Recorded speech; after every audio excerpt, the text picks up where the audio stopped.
Have you ever stared into the night sky and wondered why there's something instead of nothing? What if I told you that the very fabric of reality isn't as stable as it seems? Beneath the calm surface of our universe lies a turbulent ocean of pure possibility, a quantum foam of spacetime where particles blink in and out of existence so fast it defies everything we thought we knew about reality. This isn't science fiction, it's the hidden heartbeat of the cosmos. These are quantum fluctuations, nature's ultimate magic trick. They may sound abstract, but quantum fluctuations shape everything from the birth of stars to the fate of our entire universe. They're the reason empty space isn't truly empty, and they hold the key to answering some of the biggest questions humanity has ever asked. How did the universe begin? Why does anything exist at all? In this video, we're going to explore 30 incredible theories about this profound phenomenon. Some will challenge your understanding of reality. Others might just change how you see existence itself. We'll journey from the smallest scales where particles dance in and out of being, to the grandest cosmic vistas where these tiny fluctuations may have seeded entire galaxies. We'll meet brilliant minds who dared to ask, what if? And theories that walk the fine line between science and philosophy. So whether you're a curious newcomer or a seasoned explorer of the cosmos, prepare to see the universe in a whole new light. This isn't just a story about physics, it's a story about wonder, curiosity, and our never-ending quest to understand the magic hiding in plain sight. Our journey begins not with a bang, but with a hum, a constant, low-energy vibration that permeates the total vacuum of space. This is the universe's baseline, its absolute zero of energy, and it's far from silent. According to our first theory, the zero-point energy hypothesis, what we perceive as true nothingness is actually a seething sea of potential. At the heart of this idea is one of the most fundamental principles in all of physics, Heisenberg's uncertainty principle. This isn't about a lack of knowledge, it's a statement about the inherent fuzzy nature of reality itself. The principle tells us that we can never precisely know both the energy of a system and the exact time that energy exists. There's a fundamental trade-off. This quantum loophole allows for a bizarre and wonderful phenomenon. For unimaginably short flashes of time, energy can be borrowed from nowhere, literally popping into existence to create a pair of particles, a particle and its antiparticle counterpart. They exist for just a fraction of a second, dancing on the edge of reality, before they inevitably collide and annihilate each other, returning the energy back to the vacuum as if they were never there. These are the quantum fluctuations we call virtual particles.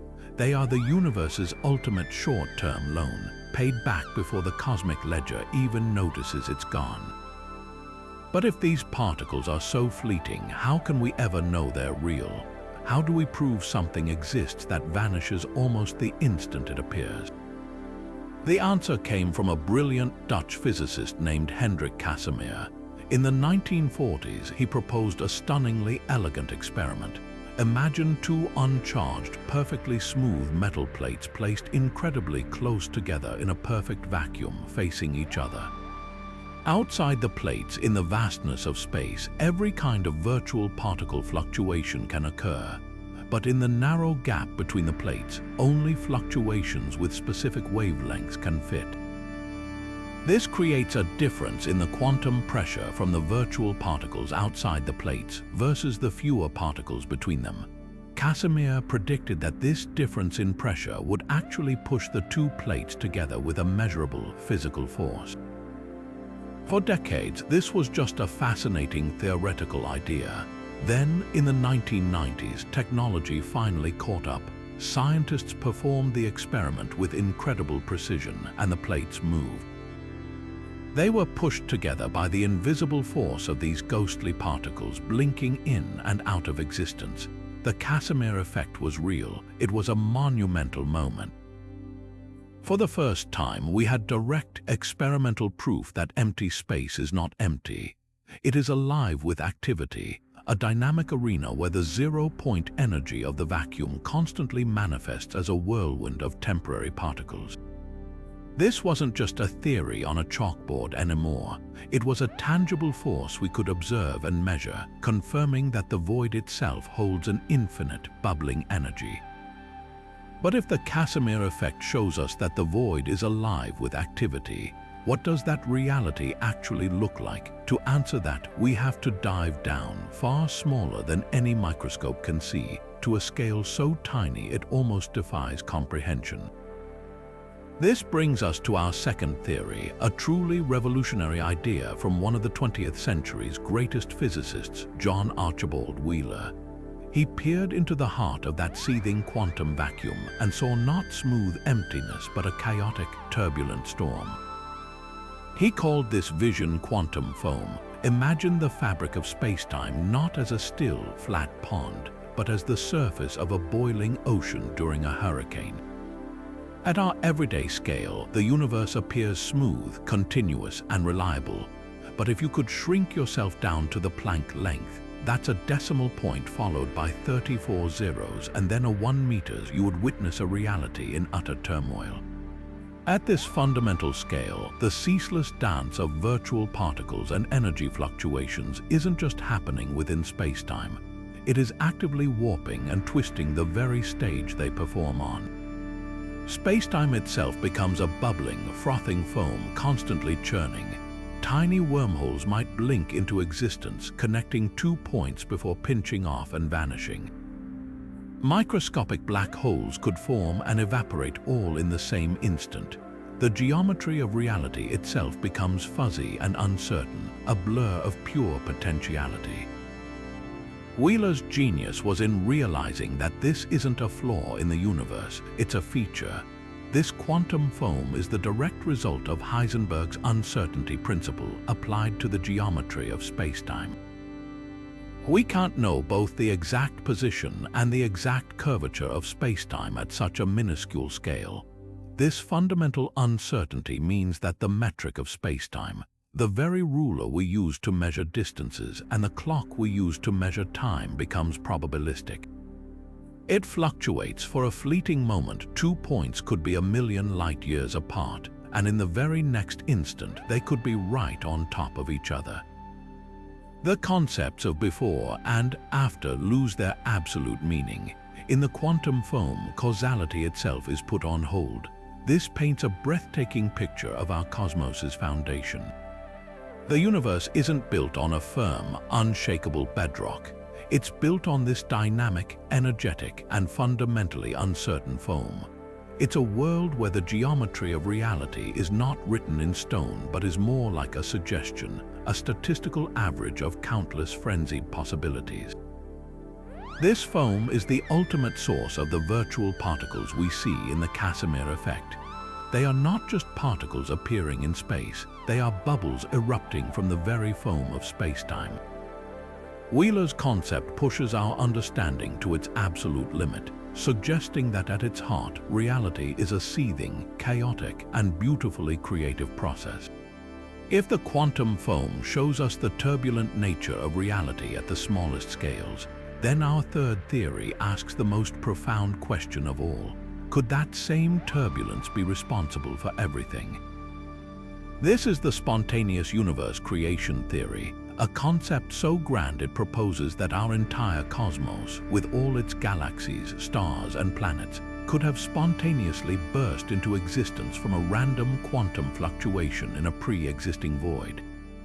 It's the ultimate free lunch, the idea that the universe simply popped into being from absolutely nothing. To wrap our minds around this, we need to shift our perspective on what nothing really means. In physics, a true nothing isn't just an empty box. It's not even space. It is the complete and total absence of space, time, matter, and energy, a state that is, by its very definition, utterly unstable. According to quantum principles, this kind of primordial nothingness would still be subject to fluctuations. In this context, the Big Bang wasn't a singular explosion in space and time, but rather the sudden emergence of space and time from a quantum event. One compelling mechanism for this is quantum tunneling. In the subatomic world, particles can perform what seems like magic. An electron, for instance, can hit an energy barrier that it classically shouldn't have the power to cross. Yet, inexplicably, it appears on the other side. It didn't go over the barrier, it tunneled through it, a possibility granted by its wave-like quantum nature. Now, scale this idea up to a cosmic level. Imagine the initial state of the universe as a tiny, primordial seed, a speck of false vacuum or a singularity, trapped behind an immense energy barrier of non-existence. Through the bizarre rules of quantum mechanics, this seed could have tunneled through that barrier, transitioning from a state of potential to a state of reality, triggering the inflationary expansion we call the Big Bang. The brilliant physicist Stephen Hawking, along with James Hartle, explored this very idea. They suggested that before the Planck time, the concepts of past and present break down. There is no before the Big Bang in a classical sense because time itself began with that event. In their no boundary proposal, the beginning of the universe is analogous to the North Pole of the Earth. You can't go north of the North Pole. It is the point where north begins. Similarly, asking what came before the Big Bang is like asking what is north of the North Pole.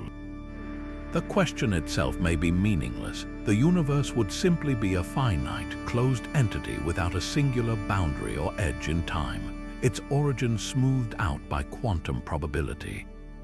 This leads to an even more radical and mind-bending possibility. If our universe can spring from a quantum fluctuation, why not others? This is the cornerstone of the multiverse hypothesis. The same quantum processes that allow for the spontaneous creation of virtual particles could be constantly birthing entire universes in a vast, eternal multiverse. Our cosmos would just be one bubble in an infinite cosmic foam, each with its own unique laws of physics. In most of these universes, the conditions might be too unstable for life or even for atoms to form.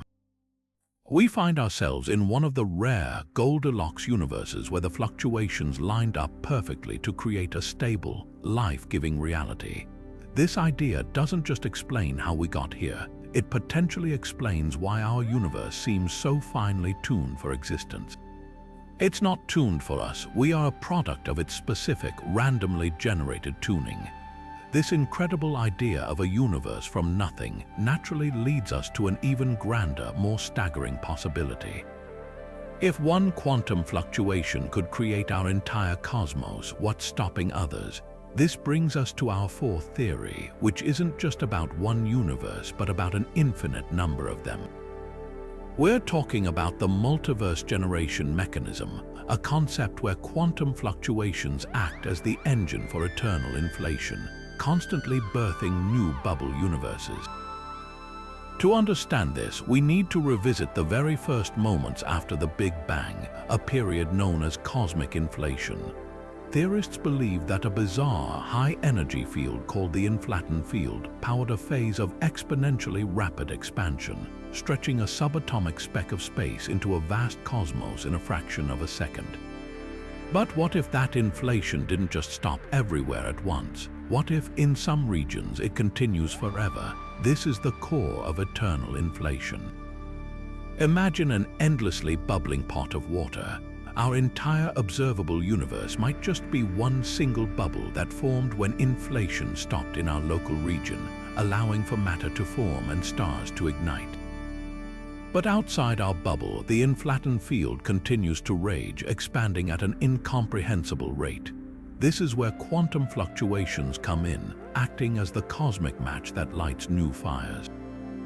In that wildly inflating background space, quantum fluctuations in the inflaton field are inevitable. Most are tiny and insignificant, but occasionally, a particularly large fluctuation can cause a localized drop in the field's energy. Think of it like a pressure release valve. When that energy drops sufficiently in a specific spot, it triggers a transition, a phase change, causing inflation to end in that tiny pocket. That pocket then blossoms into a new, expanding bubble universe completely disconnected from our own. It's a self-replicating process. The forever inflating background space provides the fuel, and quantum fluctuations provide the spark, creating an endless chain reaction of universe formation. This isn't a one-time event, it's a perpetual cycle of creation, happening even now in realms far beyond our sight. Each of these newborn bubbles is a separate universe, potentially with its own unique set of physical laws and constants. During that phase change, the fundamental forces like gravity and electromagnetism may freeze into place randomly. In one universe, gravity might be incredibly strong, causing it to instantly collapse back in on itself. In another, the nuclear forces might be too weak for atoms to ever form. We happen to exist in a universe where the constants are just right for galaxies, planets, and life to emerge. This concept offers a powerful explanation for the so-called fine-tuning of our universe. It's not that the constants were magically chosen for us. Rather, we exist in one of the countless universes where the random roll of the quantum dice happened to produce a winning, life-permitting combination. In an infinite multiverse, every possible outcome must happen somewhere. Our existence is simply a statistical inevitability. This stunning vision of an eternally inflating multiverse, birthing countless worlds with different rules, brings us to a pressing mystery right here in our own cosmic backyard. If quantum fluctuations were powerful enough to spawn entire universes, could their faint, lingering echo still be felt today, shaping the destiny of everything we see? This leads us to one of the greatest puzzles in modern cosmology, a theory that connects the unimaginably small to the grandest scales of all. We're talking about the potential link between quantum fluctuations and the mysterious force known as dark energy. For decades, we believed the universe's expansion was slowing down, gradually coasting from the initial push of the Big Bang. Then, in the late 1990s, two separate teams of astronomers made a shocking discovery. By observing distant supernovae, they found that the expansion of the universe isn't slowing at all. It's accelerating. Galaxies are flying apart from each other at a faster and faster rate, as if some invisible, repulsive force is stretching the very fabric of space itself. This mysterious driver of cosmic acceleration was dubbed dark energy, and it constitutes about 68% of the total energy content of the universe.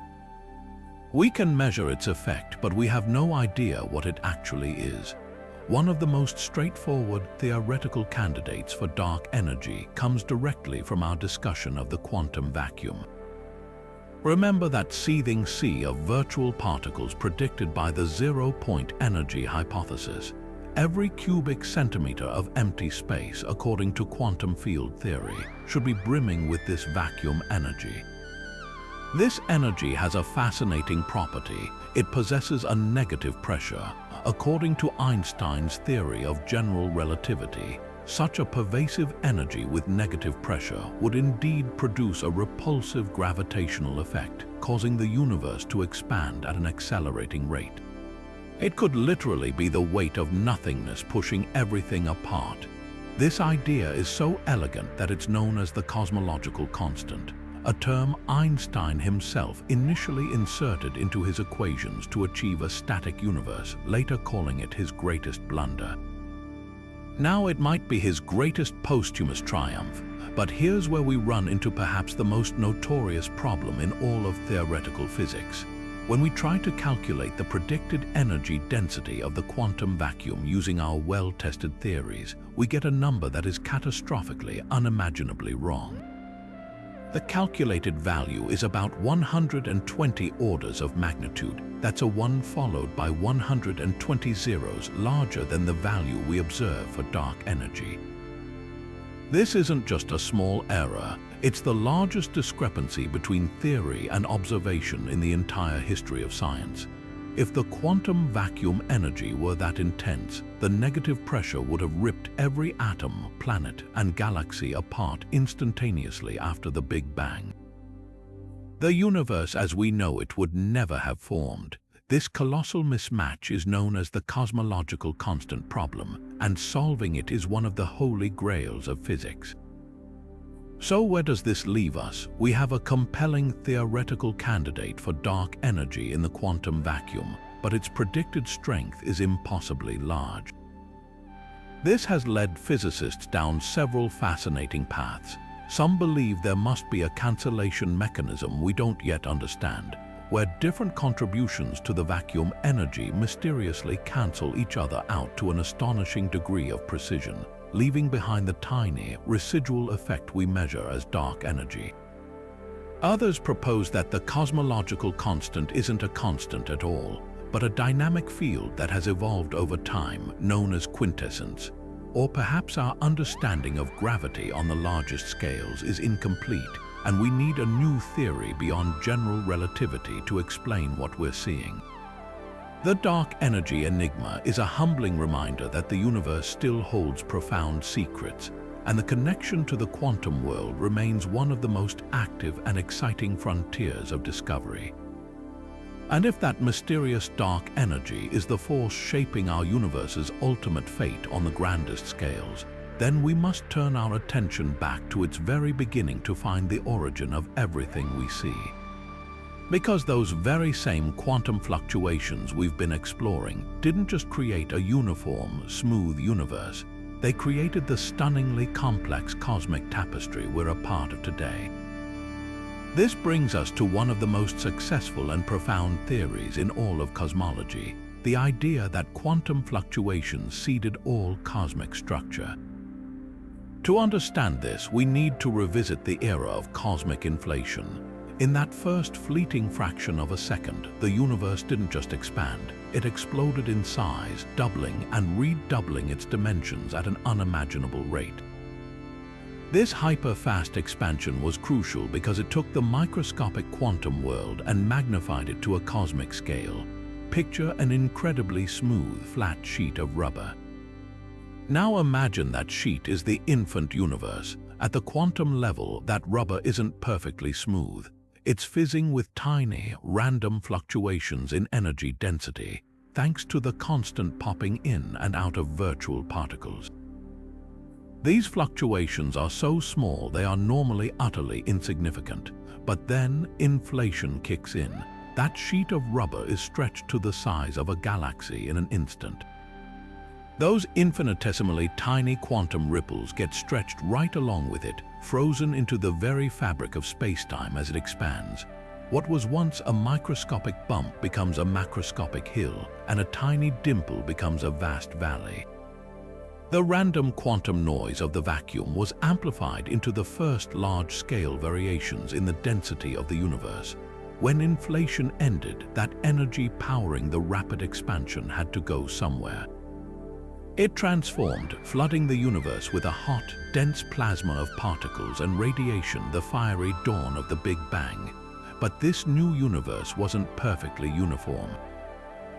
It was imprinted with the ghostly blueprint of those stretched quantum fluctuations. The regions that had slightly higher density from the original fluctuations had a tiny bit more gravity. Over the next hundreds of millions of years, that extra gravitational pull acted like a cosmic magnet, gently tugging surrounding matter inward. These overdense regions grew slowly at first, then faster and faster, gathering more and more gas and dark matter. They became the gravitational wells that would eventually collapse to form the first stars, then galaxies, and then immense clusters of galaxies. Conversely, the underdense regions, the cosmic valleys, ended up as the vast, empty voids we see between these great structures. The most stunning confirmation of this incredible theory came from a satellite designed to listen to the faintest whisper from the beginning of time. In the early 1990s, the Cosmic Background Explorer satellite, or COBE, gave us our first detailed map of the cosmic microwave background radiation, the afterglow of the Big Bang itself. This radiation is a snapshot of the universe when it was just 380,000 years old, a time when it had cooled enough for light to finally travel freely. The COBE map revealed that this ancient light was not perfectly smooth. It was mottled with tiny variations in temperature, minuscule differences of just 1 part in 100,000. These temperature differences directly correspond to those initial density fluctuations. A slightly hotter spot meant photons were fighting against a slightly stronger gravitational pull in a denser region, losing a bit of energy as they climbed out. These tiny ripples in the CMB are the fossilized imprint of quantum noise, magnified to the scale of the entire observable universe. It was a discovery that earned the team the Nobel Prize and provided direct observational evidence that the largest structures in the cosmos have their origin in the smallest quantum events. The pattern of galaxies we see today, the great cosmic web of filaments and nodes, is a direct result of the random quantum fluctuations that were baked into the universe during its first trillionth of a second. But if these quantum fluctuations imprinted the blueprint for all cosmic structure, what is the true nature of the particles responsible? This brings us to a deep and ongoing debate at the very heart of quantum physics, a debate that challenges our understanding of what is real. We've been talking about virtual particles as if they are real things, tiny actors popping on and off the stage of spacetime. But are they actually physical entities, or are they something else entirely? This is the virtual particle reality debate, and it forces us to confront what our most successful theories of reality are actually describing. On one side of this debate is the interpretation that virtual particles are indeed real, transient phenomena. The evidence seems compelling. We see their effects everywhere. The Casimir effect provides a measurable force we can attribute to them. They are essential in calculations for particle physics, like those explaining the magnetic properties of the electron. In these calculations, an electron is constantly emitting and reabsorbing virtual photons, and this dance subtly alters its magnetic moment. The predicted value from these virtual particle interactions matches the experimentally measured value with astonishing precision, to more than 10 decimal places. It's one of the most accurate predictions in all of science. How can something that isn't real be so crucial for making predictions that are confirmed with near-perfect accuracy? This perspective argues that virtual particles are as real as any other quantum phenomenon. They are just incredibly short-lived, their existence limited by the energy-time uncertainty principle. However, a contrasting viewpoint urges caution. This position argues that virtual particles are not objects in the traditional sense, but are rather useful mathematical tools within the framework of quantum field theory. In this view, fields are the fundamental reality.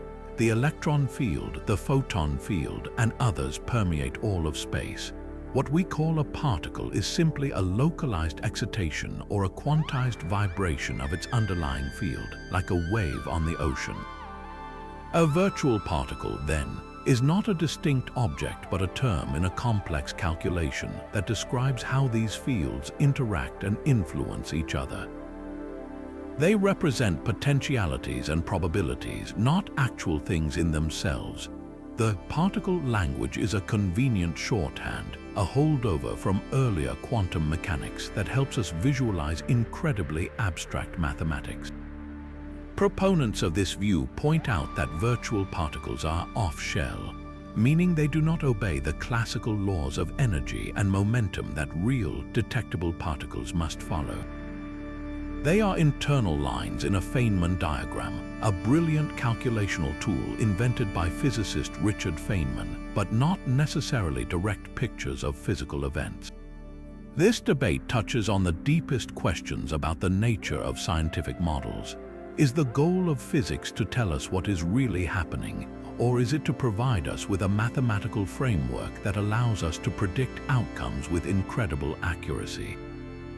Quantum field theory is arguably the most successful scientific theory ever devised, but its interpretation remains surprisingly unsettled. The virtual particle might be a fantastic calculational device, a necessary component of the math that makes our predictions work without being a literal thing that briefly exists. This isn't to say the effects aren't real. The Casimir force is undeniably real, but the explanation for that force might be more about the properties of the quantum fields themselves than about a swarm of ghostly particles. Perhaps the most satisfying resolution is to step back and accept that at the quantum scale, our everyday language and concepts simply break down.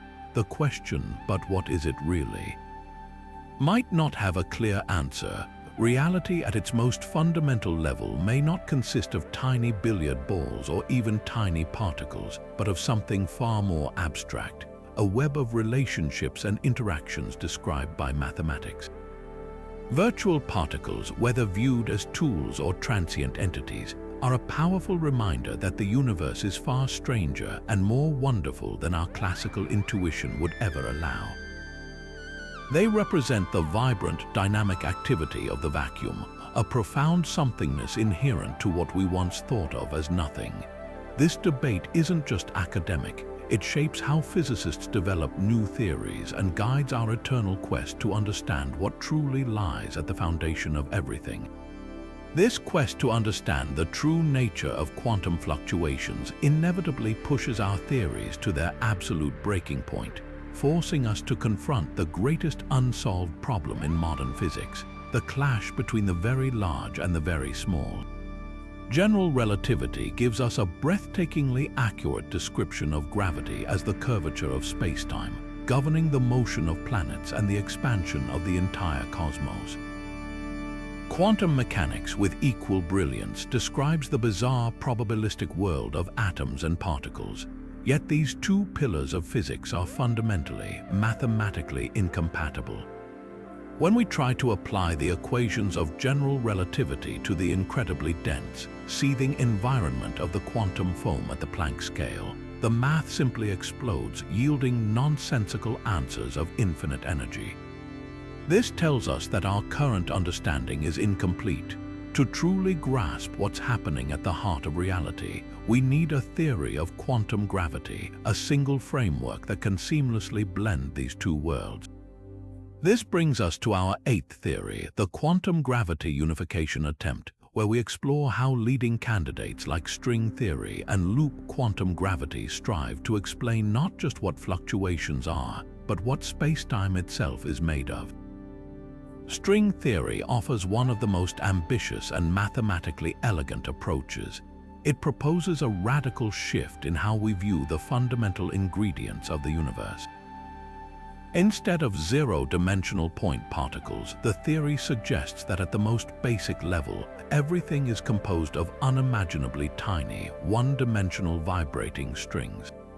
The specific vibration of a string determines what particle it manifests, as one frequency gives us an electron, another a photon, a quark, or a graviton, the hypothetical particle that would carry the gravitational force. This is a profound unification. Matter and forces all emerge from the same basic object, just dancing to different tunes. But how does this connect to quantum fluctuations and the nature of spacetime? In string theory, what we perceive as a violent quantum fluctuation, a particle popping into existence, is actually a much smoother process, a string simply oscillating into a new vibrational state. The theory aims to tame the mathematical infinities that plague traditional quantum field theory by replacing point-like singularities with these extended, vibrating strings.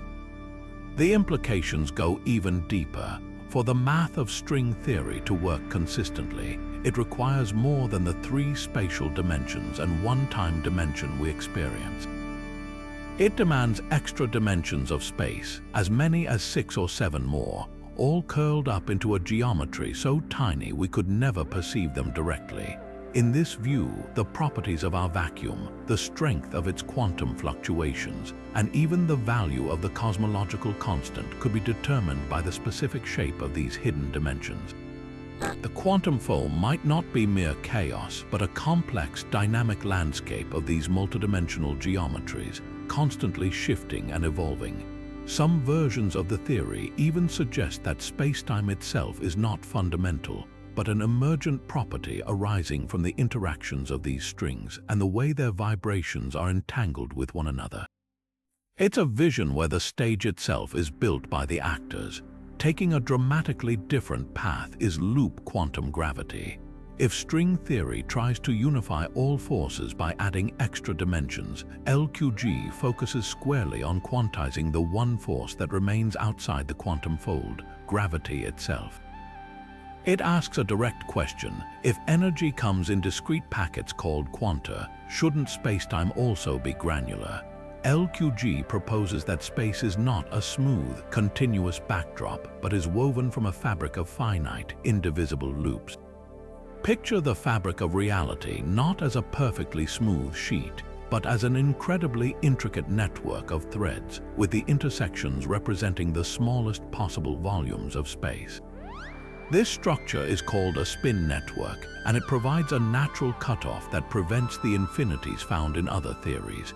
There is simply no meaning to distances smaller than the Planck length, because you can't have half a loop or a fraction of a node in the network.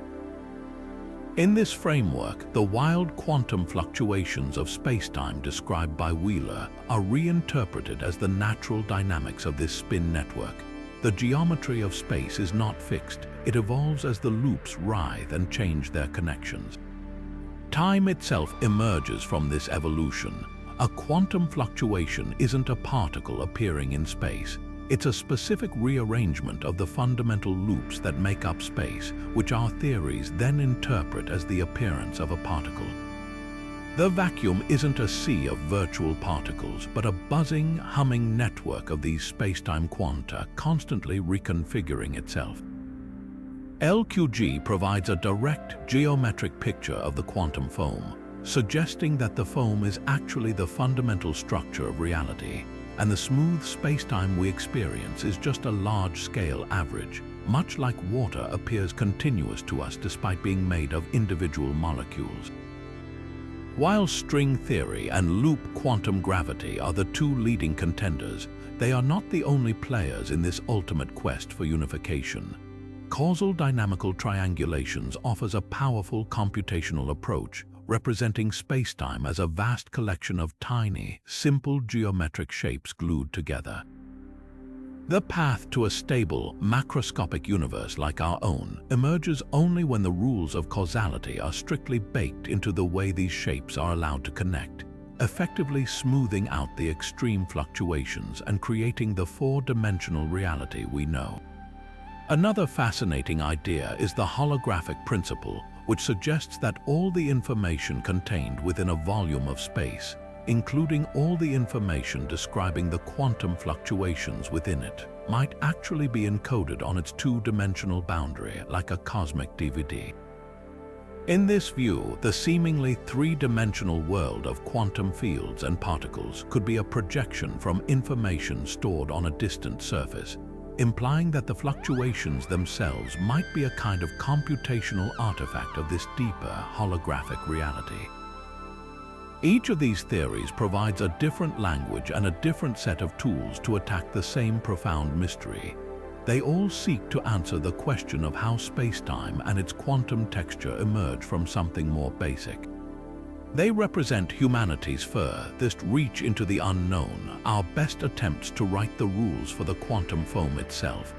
While a definitive theory of quantum gravity remains elusive, the very effort to build one is reshaping our understanding of reality, suggesting that the universe is far stranger and more interconnected than we ever dreamed. Stephen Hawking's exploration of black holes led to one of the most startling and elegant discoveries in theoretical physics, a concept that ties the fate of the most massive objects in the universe directly to the tiny, probabilistic world of quantum fluctuations. His breakthrough came from asking a deceptively simple question: what happens when you apply quantum mechanics to the intensely curved spacetime right at the edge of a black hole? The result was Hawking radiation, and it turned everything we thought we knew about black holes upside down. Classically, a black hole is the ultimate cosmic prison. Its gravitational pull is so immense that nothing, not even light, can escape once it crosses the point of no return, the event horizon.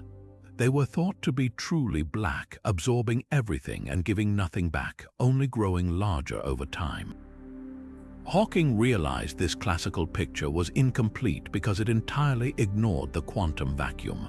Remember those virtual particle pairs constantly flashing into existence everywhere in space? Well, this relentless activity also happens right at the very precipice of the event horizon. Usually, these particle-antiparticle pairs annihilate each other almost instantly. But Hawking saw that the black hole's monstrous gravity could dramatically interfere with this process.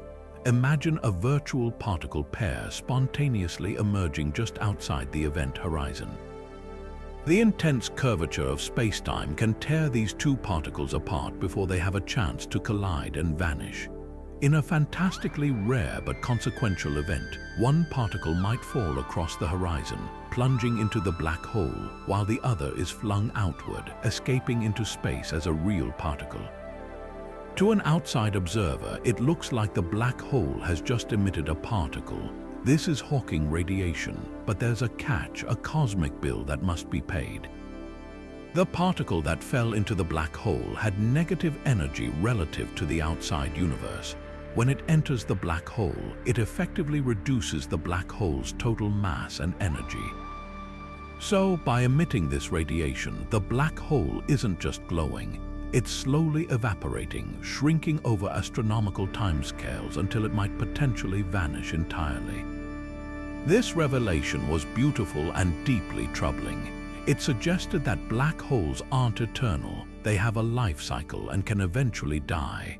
But this created an enormous philosophical and physical problem known as the black hole information paradox. In quantum mechanics, information is never truly lost. The universe is fundamentally deterministic in its tracking of information. If you have a complete description of a system at one point in time, the laws of physics should, in principle, allow you to calculate its state at any point in the past or future. Every particle has a specific quantum state, its spin, its charge, its velocity. If you burn a book, the information isn't really gone. It's just transformed into a vastly more complex arrangement of smoke and ash particles. With enough computing power and precision, you could theoretically reverse the process and reconstruct the book. Now, consider what happens with a Hawking radiation black hole. Let's say you throw a specific, information-rich object into a black hole. That same book, for example. According to Hawking's initial calculation, the radiation being emitted is purely thermal. It's random noise determined solely by the black hole's mass, charge, and spin. It carries no specific information about the individual particles that made up the book. If the black hole eventually evaporates completely, leaving behind only this featureless thermal radiation, what happened to the information about the book? The precise quantum states of all those atoms seem to have been erased from the universe forever. This violates a cornerstone principle of quantum mechanics, unitarity, which states that quantum information must be preserved. For decades, this paradox set off a fierce debate among physicists, pitting fundamental principles against each other. Hawking himself initially believed the information was indeed lost, which would have required a major rewrite of quantum theory. Others, like Leonard Susskind, argued vehemently that information must be preserved, leading to the famous Black Hole War fought with equations and ideas. The potential resolution to this war might lie in the very nature of the event horizon and the quantum fluctuations that caused the problem in the first place. Some theories suggest the information isn't lost but is somehow encoded on the surface of the event horizon, an idea linked to the holographic principle, and is then slowly leaked back out in the Hawking radiation in an incredibly scrambled, complex form. Others probe the possibility that our understanding of the vacuum near the horizon is incomplete. The paradox forces us to confront the deepest questions about reality. Is the universe fundamentally predictable? Does the past uniquely determine the future? The struggle to solve the information paradox isn't just an academic exercise. It's a crucial testing ground for any potential theory of quantum gravity, because a successful theory must be able to tell us definitively what happens to information when it encounters the most extreme environment the universe can provide. This stunning possibility of an infinity of universes, each with different physical laws, brings us to one of the most profound and sometimes controversial ideas in modern cosmology, the anthropic principle. This concept isn't a theory in itself, but a framework for reasoning, a lens through which we can view the incredible fine-tuning of our universe. And at the heart of this fine-tuning, we find our familiar yet mystifying quantum fluctuations. The basic facts are enough to make any scientist pause.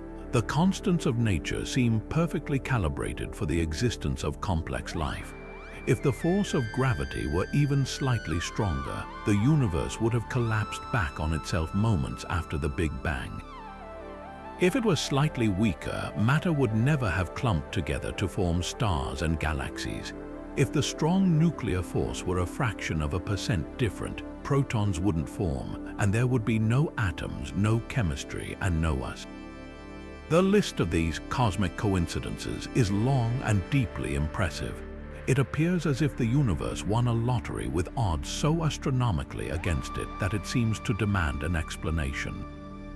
The anthropic principle offers a way to approach this puzzle without invoking a divine designer or a single miraculous accident. In its weakest form, it simply states an obvious yet easily overlooked truth. The physical constants of our universe must be compatible with the existence of observers because we are here to observe them. We could not possibly find ourselves in a universe that prohibits life.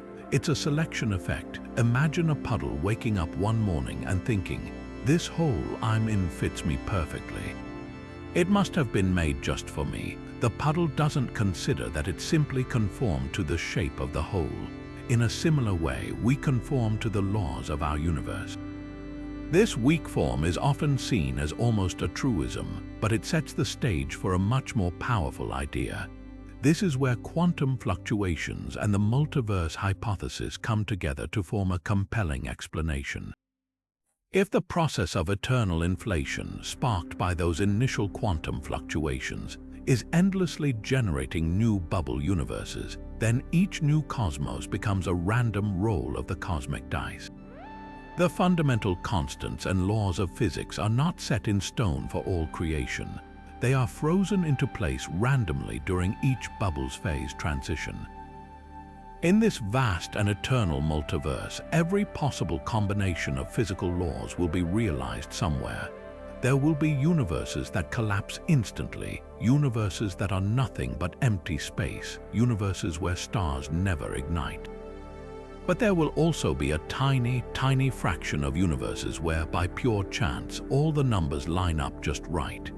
And in those rare Goldilocks universes, conditions will be right for galaxies to form, for stars to forge heavy elements, for planets to coalesce, and for life to eventually emerge and ask why the universe seems so perfectly tailored for its existence. We are not in a fine-tuned universe. We are in a universe that is one of the few that could be tuned at all. The quantum fluctuations that determined the initial density variations also played a role in setting the stage upon which these constants could randomly land. Our presence here is not a mystery, it is a necessity born of an immense cosmic lottery. We could not observe a universe that didn't allow for observers. This reasoning doesn't explain why the multiverse exists or how the quantum fluctuation process works, but it does provide a powerful and naturalistic framework for understanding why our particular local universe has the properties it does. It shifts the question from why are the constants so perfect to what mechanism generates the diverse constants across the multiverse, a question firmly within the realm of physics. Now let's turn our attention to a theory so radical it seems to defy one of physics' most sacred laws. This is the astonishing possibility of time crystals, a concept first proposed by Nobel laureate Frank Wilczek that suggests quantum fluctuations could allow for a form of perpetual motion in the ground state of matter, directly challenging our classical understanding of thermodynamics. To grasp how bizarre this idea is, we first need to understand what a crystal is in the traditional sense. An ordinary crystal, like a diamond or a snowflake, is a structure whose atoms are arranged in a repeating pattern in space. This spatial symmetry is broken. The atoms choose specific points in a lattice to settle into, creating a pattern that repeats across space. Wilczek's brilliant and initially controversial thought was this: if matter can form crystals that break spatial symmetry, why couldn't there be a crystal that breaks time symmetry? A system that settles into a pattern that repeats not in space but in time, oscillating forever in its lowest energy state. This seems to fly in the face of everything we know.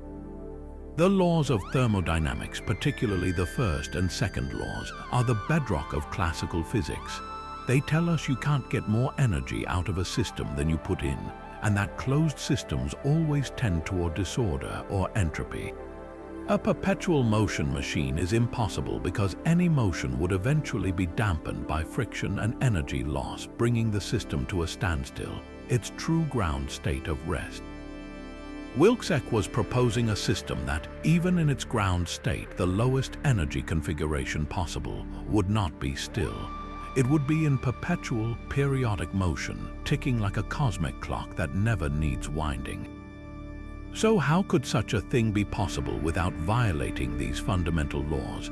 The secret lies in a quantum phenomenon known as spontaneous symmetry breaking and the ever-present jitter of quantum fluctuations. In a standard quantum system, the ground state is stable and static, but Wilczek theorized that under certain conditions, a system's ground state could become unstable, causing it to spontaneously break time translation symmetry. This is a fancy way of saying the system would no longer look the same at every moment in time. Just as a pencil balanced perfectly on its tip will spontaneously fall over and break the symmetry of its upright position, a time crystal's ground state would spontaneously choose a state of periodic motion.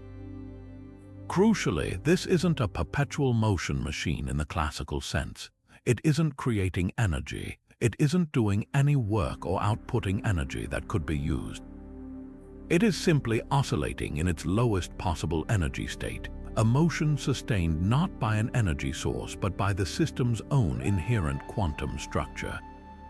This is where those tiny quantum fluctuations play their essential role. In the bizarre world of quantum mechanics, the ground state isn't a placid, motionless lake. It's a seething sea of zero-point energy and virtual particles.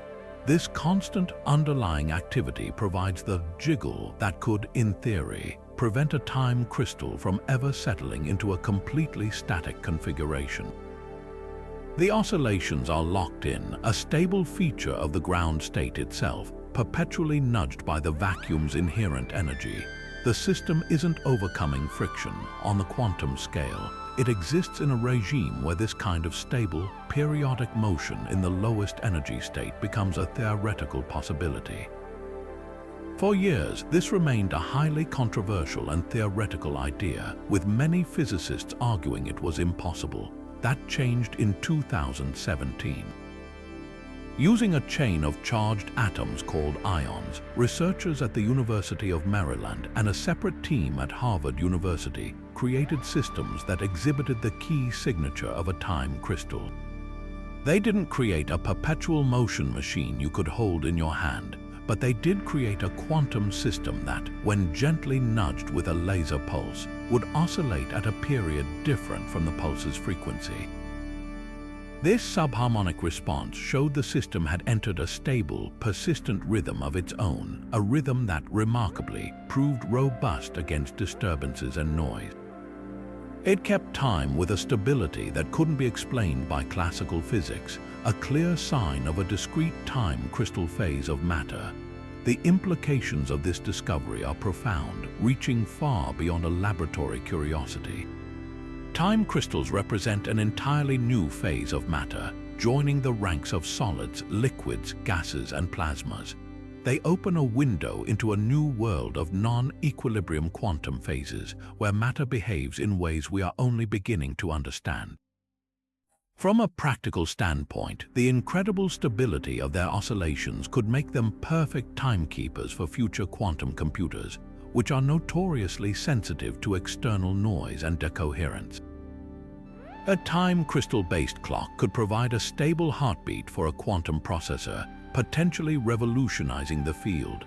Furthermore, studying how time crystals form and interact could give us unprecedented insight into the process of thermalization, how quantum systems eventually settle into equilibrium, and even shed light on exotic phenomena like many-body localization. Frank Wilczek's once controversial daydream, born from a deep understanding of quantum fluctuations and symmetry, has not only expanded our definition of what matter is, but has also given us a powerful new tool to probe the deepest mysteries of the quantum world. This incredible journey from the quantum foam to the structure of the entire cosmos forces us to confront a deep and unsettling question at the very heart of quantum theory itself. If the universe is fundamentally a probabilistic realm of vibrating fields and potentialities, why does it appear so solid and definite to us? Why does the quantum weirdness seem to vanish when we look at it, leaving behind the predictable, classical world we experience every day? This is the quantum measurement problem, and some of the most fascinating theories suggest that the answer might lie in the very phenomenon we've been exploring: quantum fluctuations. To understand the problem, we need to revisit the famous double-slit experiment. When you fire a single particle, like an electron, at a barrier with two slits, it doesn't go through one slit or the other. It behaves like a wave, passing through both simultaneously and interfering with itself on the other side to create a pattern on a detector screen. This shows the electron exists in a superposition of state slits in multiple places at once. Yet, the moment you place a measuring device to determine which slit it went through, this wave-like behavior collapses. The electron is suddenly forced to choose a single path, and the interference pattern vanishes.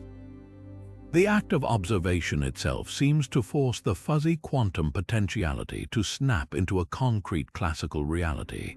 But what exactly constitutes a measurement? Where is the line between the quantum world of possibilities and the classical world of facts? This is the central enigma. The standard or Copenhagen interpretation of quantum mechanics essentially sidesteps the problem.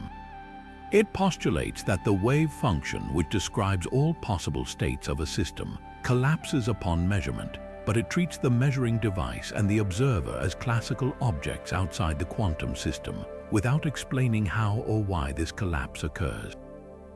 It's a recipe that works with spectacular accuracy for making predictions, but it offers no physical mechanism for the collapse itself.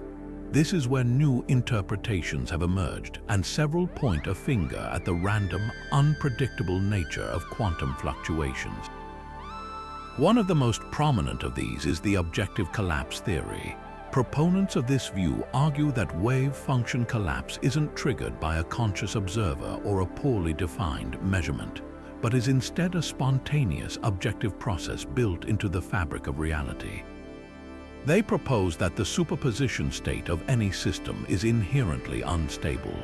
It can only survive for a finite amount of time before it naturally and randomly collapses into a definite state.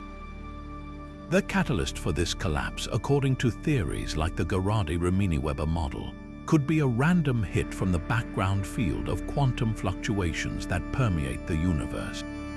In this picture, the vacuum isn't just a sea of virtual particles. It's a source of fundamental noise that constantly jostles quantum systems. For a small system like a single electron, it can maintain its superposition for a relatively long time because the fluctuations are too weak to disturb it. But as a system gets larger and more complex, made of trillions upon trillions of particles, the probability that a random fluctuation will hit it and trigger a collapse approaches certainty. This would explain why we never see cats that are both alive and dead, or baseballs in superposition. The macroscopic world is constantly being bombarded into definiteness by the background buzz of the quantum vacuum. This idea elegantly explains the emergence of the classical world without needing an observer.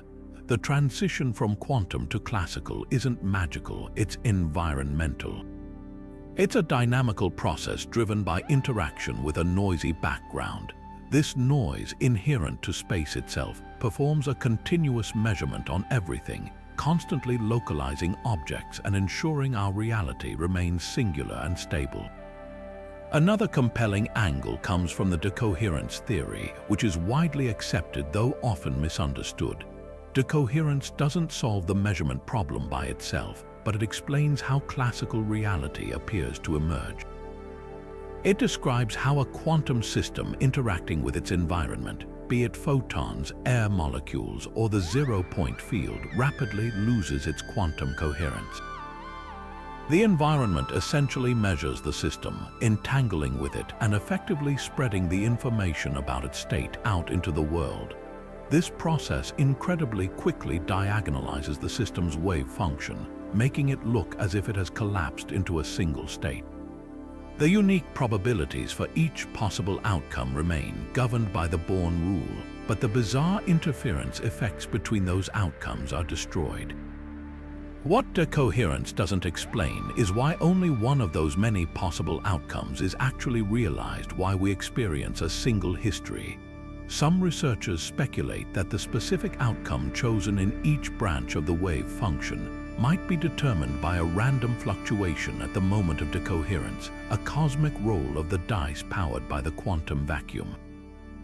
This connects to the most audacious interpretation of all, the many worlds interpretation. Proposed by Hugh Everett, it eliminates the collapse postulate entirely. It suggests that the wave function never collapses. Instead, every time a quantum event has multiple possible outcomes, the entire universe splits into multiple branches, each containing one of the results. In this view, the electron really does go through both slits, and the cat is both alive and dead, but each possibility plays out in a separate, non-communicating branch of reality. The emergence of a definite experience for any one observer is just an illusion of their particular branch. So where do quantum fluctuations fit in? In the many worlds view, they are just as real as any other quantum event. Each virtual particle pair that pops into existence represents a branching point.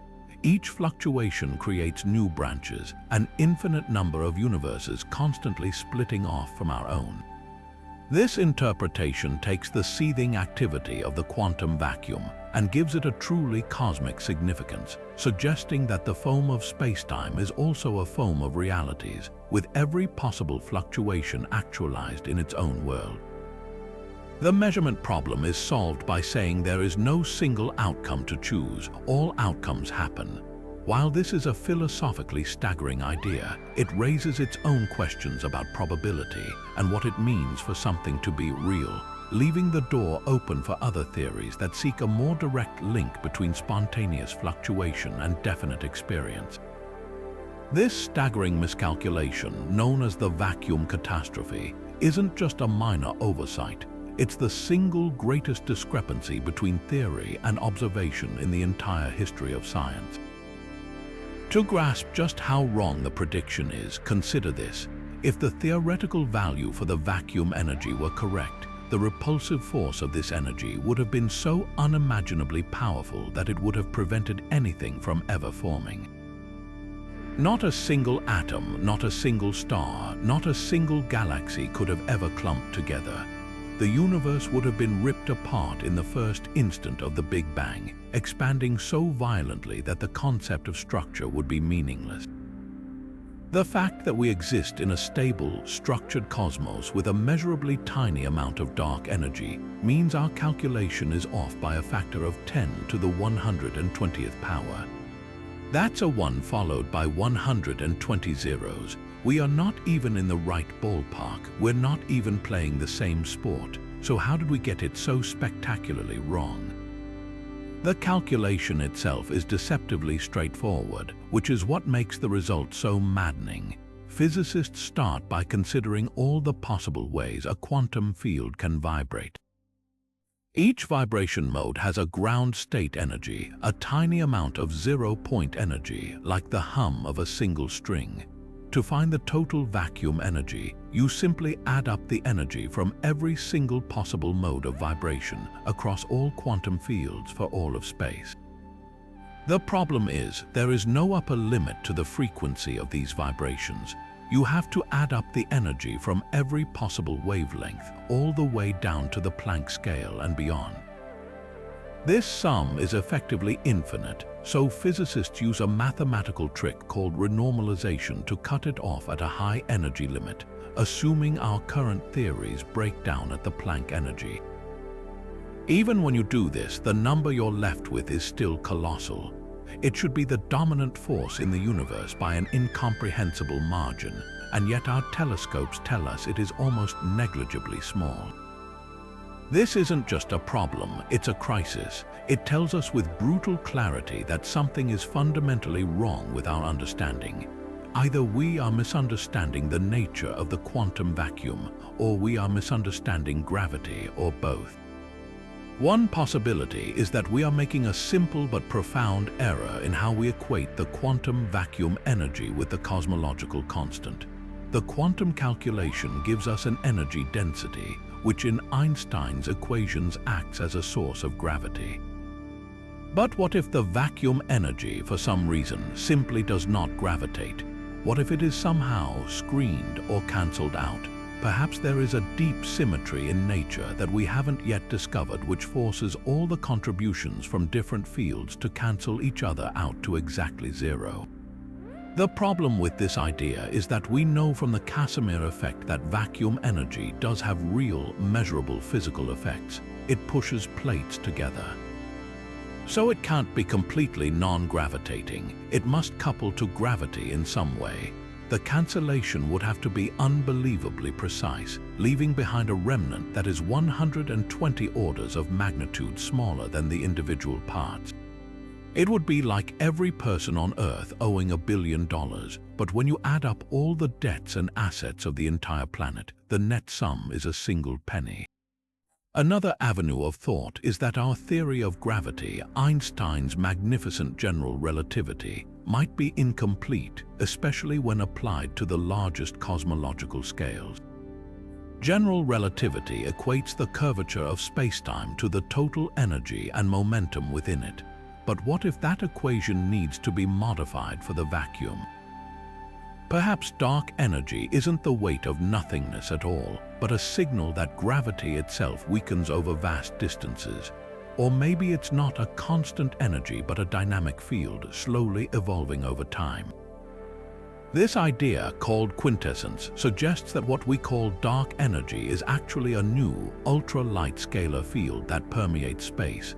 Unlike a true cosmological constant, its energy density could change over time, potentially offering an explanation for why its value seems so small today.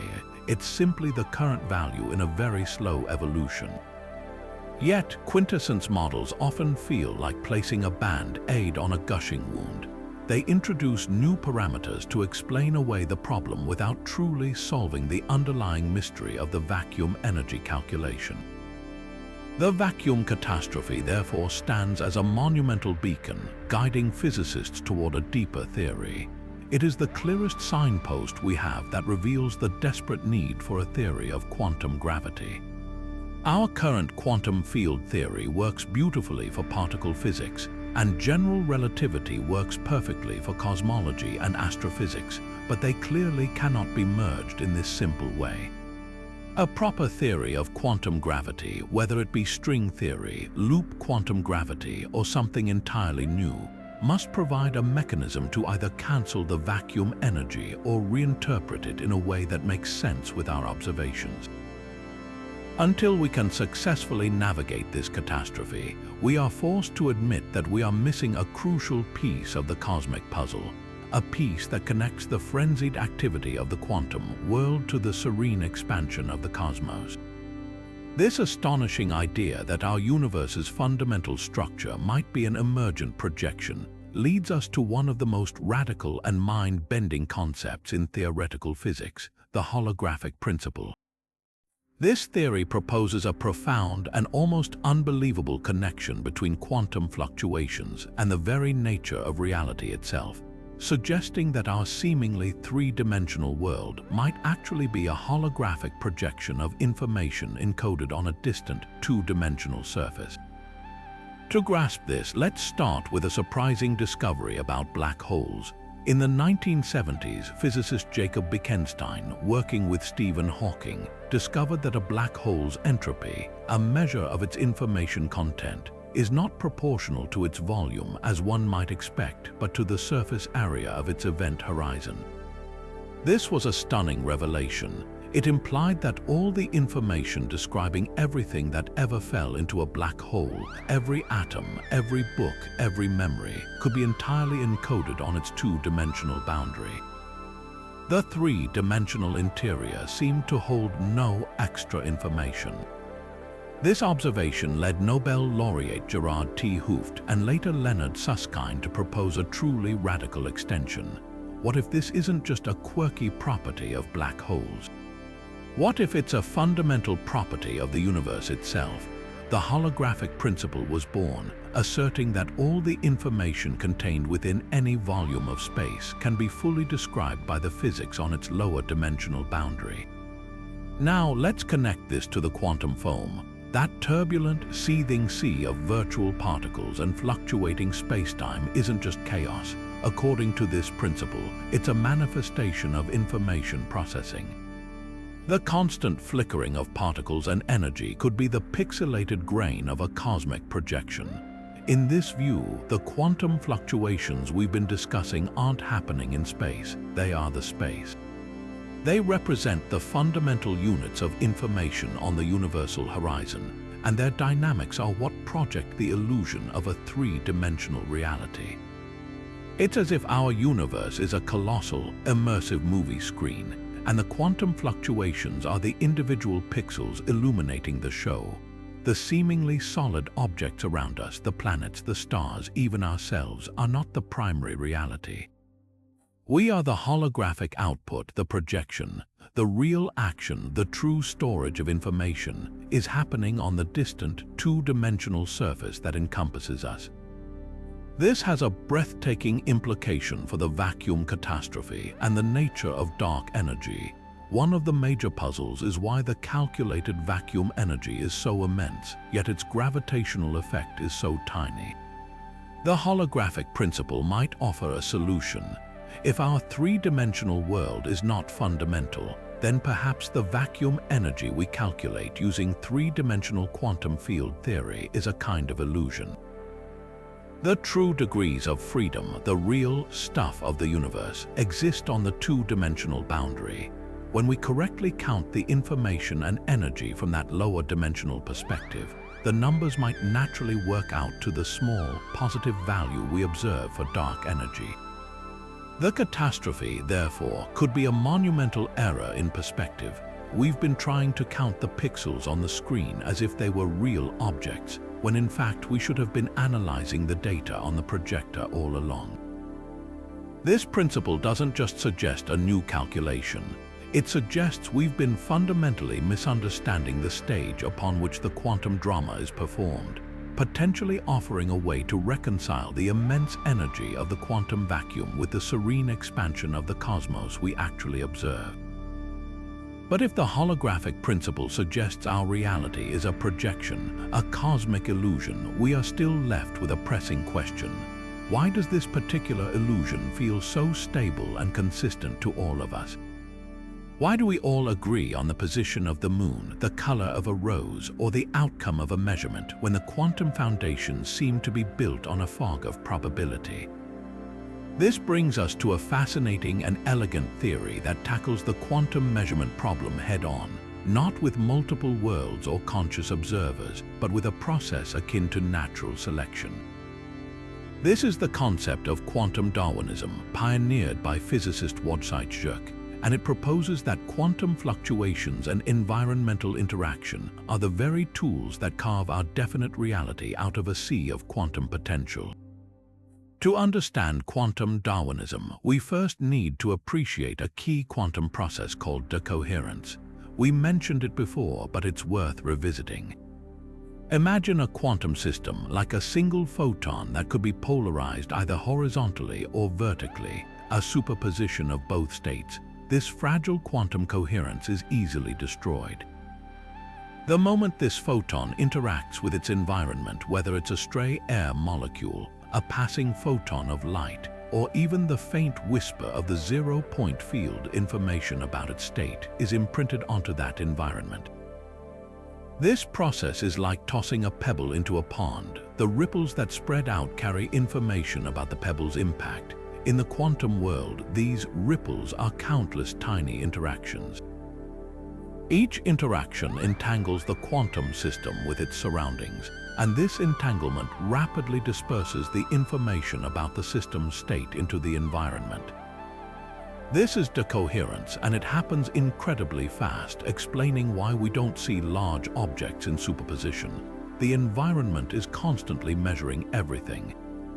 But decoherence alone doesn't explain why we all see the same definite outcome. It explains why interference effects vanish, making a system appear classical, but the underlying quantum formalism still describes a multitude of possibilities. This is where Jacques' brilliant insight with quantum Darwinism comes in. He asked, if the environment is constantly measuring a quantum system, and many different observers can independently look at that system, why do they all agree on what they see? The answer lies in which information gets copied and replicated most effectively. In our everyday world, we don't probe a quantum system directly. We learn about it by intercepting the information that has already been broadcast into the environment. We see the moon by catching photons that have bounced off its surface.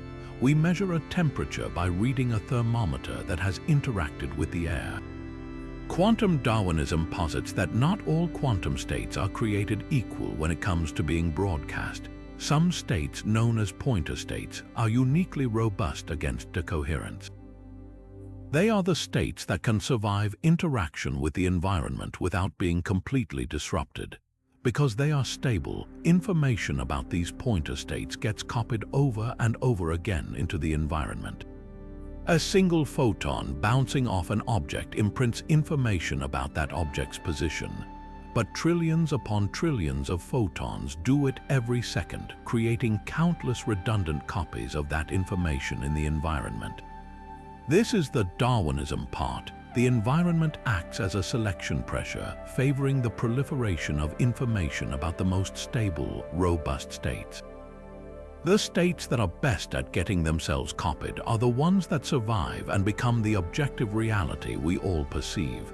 The other, more fragile superpositions are effectively selected against. They decohere too quickly, and their information gets lost in the noise, never achieving the redundancy needed for multiple observers to detect. This is where our ever-present quantum fluctuations play a crucial role. They are the ultimate source of the environmental noise that drives this whole process.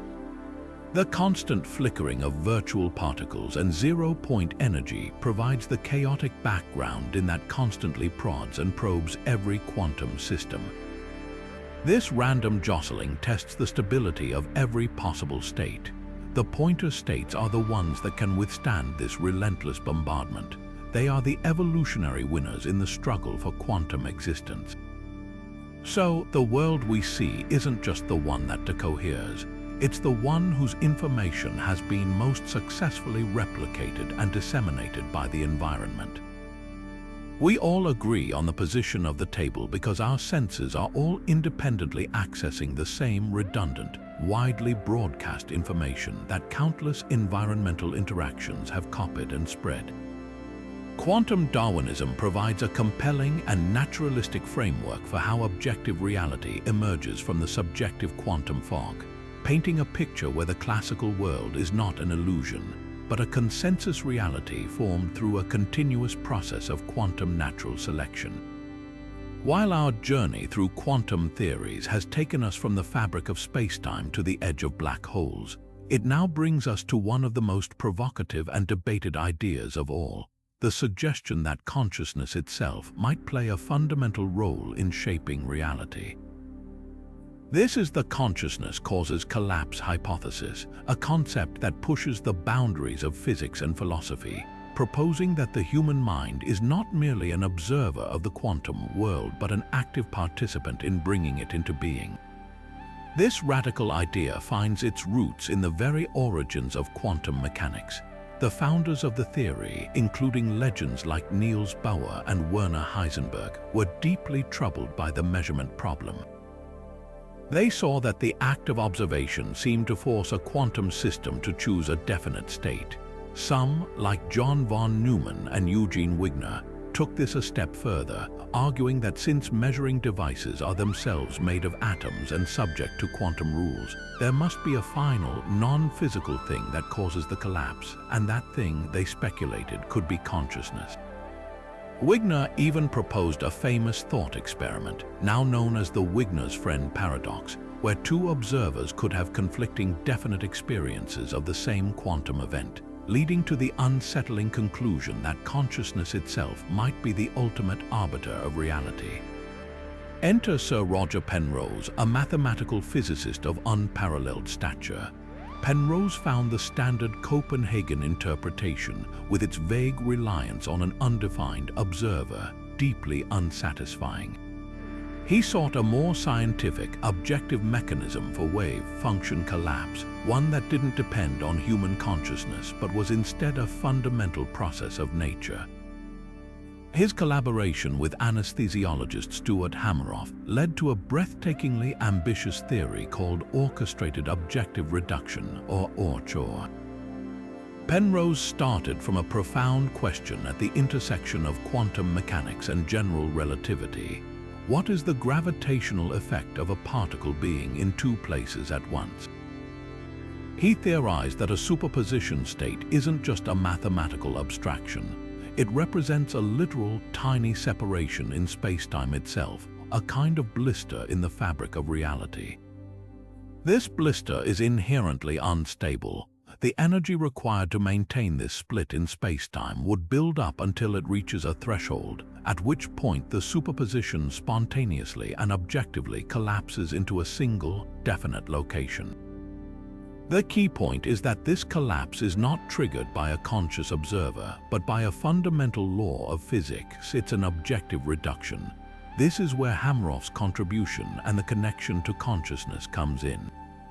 They needed a place in the brain where this delicate quantum process could be protected from the hot, wet, chaotic environment that would normally destroy quantum coherence in an instant. They proposed that the answer lies within the neurons themselves, specifically in structures called microtubules. These tiny protein cylinders form the scaffolding of our cells, and Hameroff suggested they could provide the perfect isolated environment for quantum computations. In their theory, quantum superpositions form inside these microtubules. The orchestrated part of ORCH refers to the idea that our biological structures, through their chemistry and organization, can orchestrate these quantum events. Each objective reduction event is a moment of collapse, and Penrose and Hameroff propose that each such event is also a moment of conscious experience, a discrete click of awareness. In this view, our stream of consciousness is not a continuous flow, but a series of these tiny quantum collapses, orchestrated by the biology of our brain. It's a theory that daringly proposes a solution to two of science's greatest mysteries simultaneously: the nature of quantum measurement and the mystery of human consciousness, linking them together through the geometry of spacetime. The implications of this idea are staggering. It suggests a deeply intimate connection between mind and matter, where the very structure of our thought is woven from the same quantum fabric as the universe. It could provide a scientific basis for non-computable aspects of human cognition, such as understanding, creativity, and free will, arguing that these are not algorithms a classical computer could ever run but emerge from these non-algorithmic quantum gravitational processes. This perspective elevates consciousness from a passive byproduct of neural complexity to an active, fundamental force in nature, with our minds constantly participating in the collapse of the quantum wave function that defines reality around us. Unsurprisingly, such a bold hypothesis has faced significant criticism from the broader scientific community. Many physicists question whether the brain is even remotely cold or quiet enough to sustain quantum coherence for the length of time the theory requires, pointing out that most known quantum effects in biology, like photosynthesis, happen on vastly faster timescales. Others argue that the theory is untestable or that it merely shifts the mystery of consciousness to the mystery of how objective reduction produces qualia, the raw feel of experience. Despite the controversy, Orchor stands as a towering intellectual achievement, a courageous attempt to bridge the chasm between the worlds of quantum physics and cognitive science. It forces us to confront the possibility that our inner world of thought and the outer world of matter are not separate realms, but are inextricably linked through the most fundamental processes of physics, suggesting that in the act of observation, we are not just seeing the universe but helping to create it.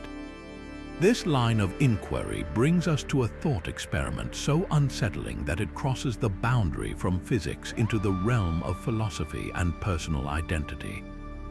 It's called the quantum immortality hypothesis, and it uses the logic of the many worlds interpretation to propose a bizarre consequence for what any individual observer might experience.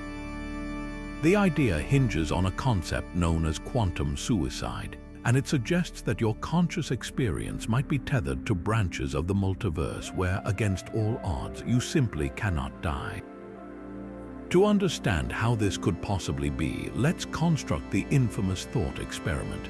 Imagine a diabolical device is set up, perhaps a gun pointed at your head. But this is no ordinary weapon. It's triggered by a single quantum event, like the decay of a radioactive atom. The setup is such that in any given second, there is exactly a 50% probability that the atom will decay and fire the gun, and a 50% probability that it won't and nothing happens. According to the standard Copenhagen interpretation, if you run this experiment once, you have a coin flip's chance of being killed. But the many worlds interpretation tells a very different story. It says that at the moment of measurement, the universe splits. In one branch, the atom decays and the gun fires. In the other, identical branch, the atom does not decay and you remain unharmed. Now, let's say the experiment is set to repeat every second automatically. From a God's eye view of the entire multiverse, the story is tragic. With every tick of the clock, new branches are created where you are shot and killed. The number of universes where you are dead quickly grows to vastly outnumber the one where you are still, miraculously, alive. But here's the terrifyingly beautiful twist of quantum immortality. From the perspective of your own subjective consciousness, what do you experience? In the branches where you die, your conscious experience ceases. It ends. Therefore, you cannot ever find yourself in a branch where you are dead. The only branches in which a conscious you exists to have an experience are the ones where the gun inexplicably fails to fire again and again and again.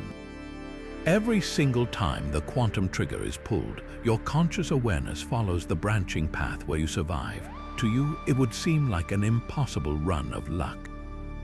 The gun simply refuses to go off, no matter how many times the experiment is repeated. You would subjectively experience yourself as immortal within the context of this experiment, not because you are invulnerable, but because your consciousness is perpetually tied to the increasingly narrow and unlikely branch of the multiverse where you continue to exist. This leads to some truly mind-bending implications for the nature of personal identity. The you that survives each round is not the same continuous self in a classical sense. Each second, that version of you is branching off from a version that effectively ceased to be. Your stream of consciousness is not a single thread, but a path being traced through an infinite tree of possibilities, always following the route that allows it to continue. It raises the question, are you the same person from one moment to the next, or are you a constantly shifting point of view, a locus of experience that hops between branches, forever unaware of the countless copies of you that have perished? This idea stretches our concept of self to the breaking point, suggesting that what we consider to be our continuous identity might be an illusion, a story woven together from a sequence of branching events in the quantum foam. Naturally, this is a thought experiment, not a proposal to be tested. Its purpose is to probe the logical extremes of the many worlds interpretation and force us to confront what it truly means to be an observer. It also touches on a deeper issue known as the measure problem in cosmology. While there may be an infinite number of branches, are they all equally real? Does your consciousness have an equal probability of following any branch, or is it somehow weighted? The quantum immortality idea seems to suggest that your consciousness is somehow attracted to branches where it can continue, but this may be a misapplication of probability. Critics argue that while a surviving version of you will always exist somewhere, the subjective likelihood of you being that specific version is astronomically small, and most reasonable interpretations of probability would say you should fully expect to die. Yet, the thought experiment persists because it highlights the strange and unresolved relationship between quantum mechanics, probability, and the first-person perspective of consciousness, leaving us to wonder just how deeply our own existence is intertwined with the invisible, fluctuating foundations of reality. But if our conscious experience is a path through branching realities, what is the stage upon which this drama unfolds? We've explored the quantum foam and the holographic principle, but what if the very fabric of spacetime, the stage itself, isn't fundamental at all? This brings us to a theory that is perhaps the most profound reimagining of reality on our list, the idea that spacetime is emergent. For centuries, we've treated space and time as the immutable backdrop against which the events of the universe play out. Einstein wove them together into a flexible fabric called spacetime, which can curve and warp, but he still treated it as a continuous, fundamental entity. The emergent spacetime theory turns this entire picture on its head. It proposes that spacetime is not a primary ingredient of the universe. Instead, it is a secondary, collective phenomenon that arises from something deeper and more fundamental, a vast network of quantum information and entanglement. Think of it like the temperature of a gas. We know that temperature isn't a property of any single air molecule. You can't ask one oxygen atom what its temperature is. Temperature is an emergent property. It's a statistical average of the kinetic energy of trillions upon trillions of molecules all jiggling around. It's a useful macroscopic description that emerges from the chaotic microscopic behavior. Proponents of emergent spacetime argue that the smooth, continuous geometry of spacetime is exactly the same kind of thing. It's not fundamental. It's a large-scale approximation that emerges from the complex interactions of an unimaginably huge number of individual, discrete quantum components, what we might think of as the ultimate atoms of space. So what are these fundamental building blocks? Different theories give them different names. In some models, they are abstract quantum bits or qubits encoding information. In others, they are the loops and spins of loop quantum gravity. Their exact nature is still unknown, but the key idea is that these primitive elements exist and interact with each other according to pure quantum rules, without any reference to space or time. The relationships between these elements, their quantum connections and correlations, are primary. From this web of relationships, the illusion of geometry and distance gradually coalesces. It's a cosmic magic trick where space itself is conjured from a network of information. Much like a three-dimensional image emerges from the carefully arranged pixels on a two-dimensional screen. This is where our old friends, quantum fluctuations, get a stunning new interpretation. In this emergent view, the wild, unpredictable churn of the quantum foam isn't just something that happens within spacetime. It is the fundamental behavior of the underlying quantum bits themselves. The fluctuations are the statistical noise, the constant jostling and rearranging of these primitive constituents as they interact. What we perceive from our macroscopic vantage point as a particle momentarily popping into existence is actually a localized change in the state of this underlying network. The Casimir effect isn't caused by virtual particles in a vacuum. It's a force that emerges from the changing information content and entanglement between boundaries in this deeper structure. Even the force of gravity might be reinterpreted not as the curvature of a space-time fabric, but as an entropic force, a tendency of the system to maximize its disorder, much like the elastic force of a rubber band emerges from the statistical tendency of its polymer chains to entangle. This perspective suggests that the frenetic activity we call quantum fluctuations is the true, fundamental reality, and the calm, smooth spacetime we experience is simply a useful average that breaks down when we look too closely, revealing the chaotic, information-theoretic underpinnings of our universe. Yet, even as we grapple with these mind-bending implications for our own consciousness, we must return to a more tangible realm, one governed by seemingly unbreakable laws. This brings us to a theory that pits the chaotic quantum world against one of physics' most sacred pillars, thermodynamics. The laws of thermodynamics are the bedrock of classical physics, governing everything from steam engines to the ultimate fate of the universe.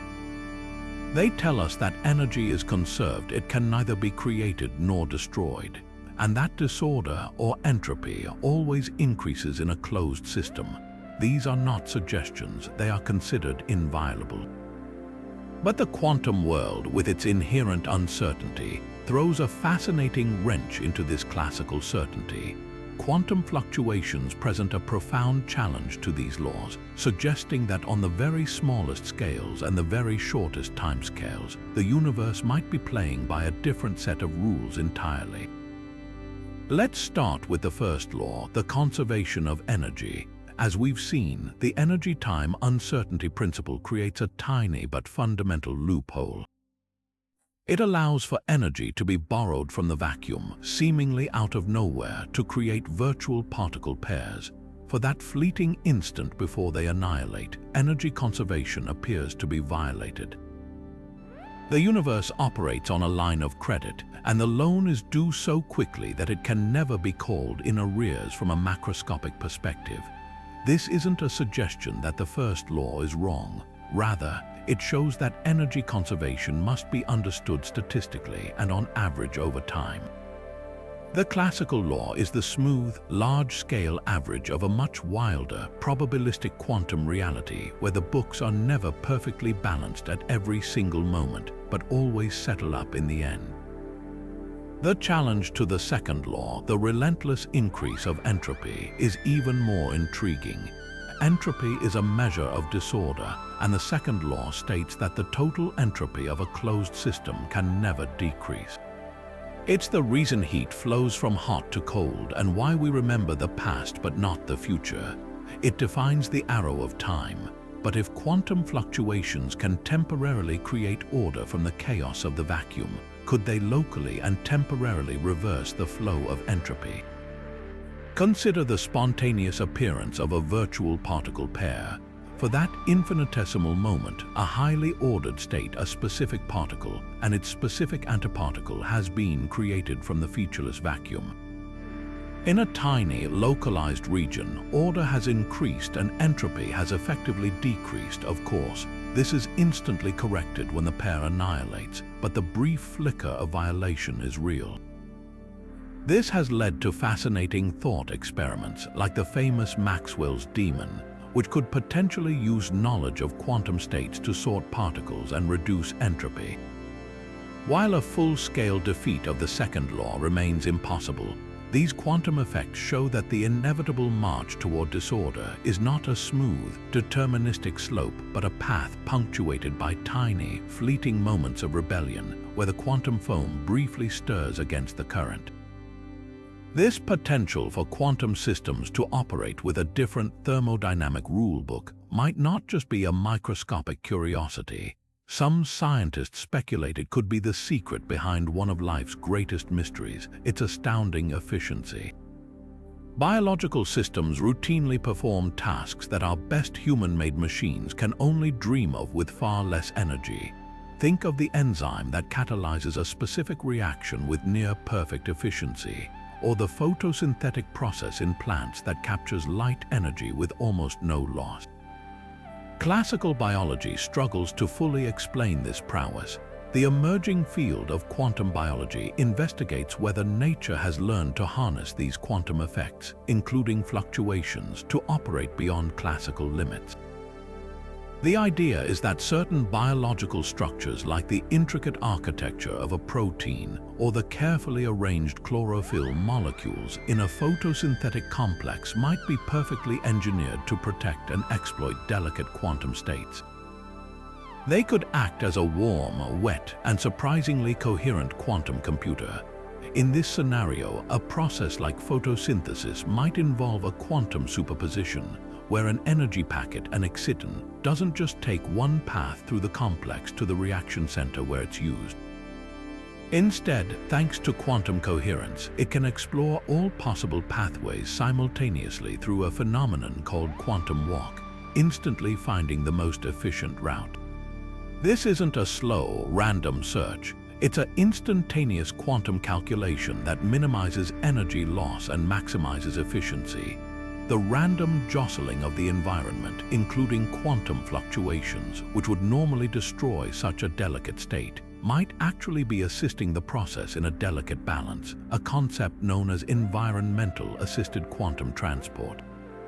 Here, the noise isn't a hindrance, it's a tool that helps the system explore its energy landscape optimally. If this is true, then the incredible efficiency of life is not a triumph over the quantum world, but a triumph because of it. Evolution may have selected for biomolecules that can subtly harness the probabilistic power of quantum mechanics, riding the wave of fluctuations and coherence to achieve performance that appears to defy classical thermodynamics. This doesn't mean living organisms are perpetual motion machines. They still consume energy and produce waste, but it suggests they have mastered the art of working with, rather than against, the grain of the quantum universe, using its tiny, temporary violations of the classical rules to achieve a level of elegance and efficiency that our classical technology is only beginning to comprehend. This connection paints a breathtaking picture of life not as a separate phenomenon from the laws of physics, but as their most sophisticated and beautiful expression, a natural system that has learned to dance with the quantum fluctuations at the heart of reality. But if our minds can indeed tap into the quantum realm, influencing reality through observation, could the very structure of our consciousness be built upon this same quantum foundation? This brings us to one of the most provocative and fiercely debated ideas at the intersection of neuroscience and physics, the quantum brain hypothesis. This theory boldly proposes that the seat of human consciousness isn't found in the classical firing of neurons alone, but in the mysterious world of quantum mechanics, potentially happening within the smallest structures of our brain cells.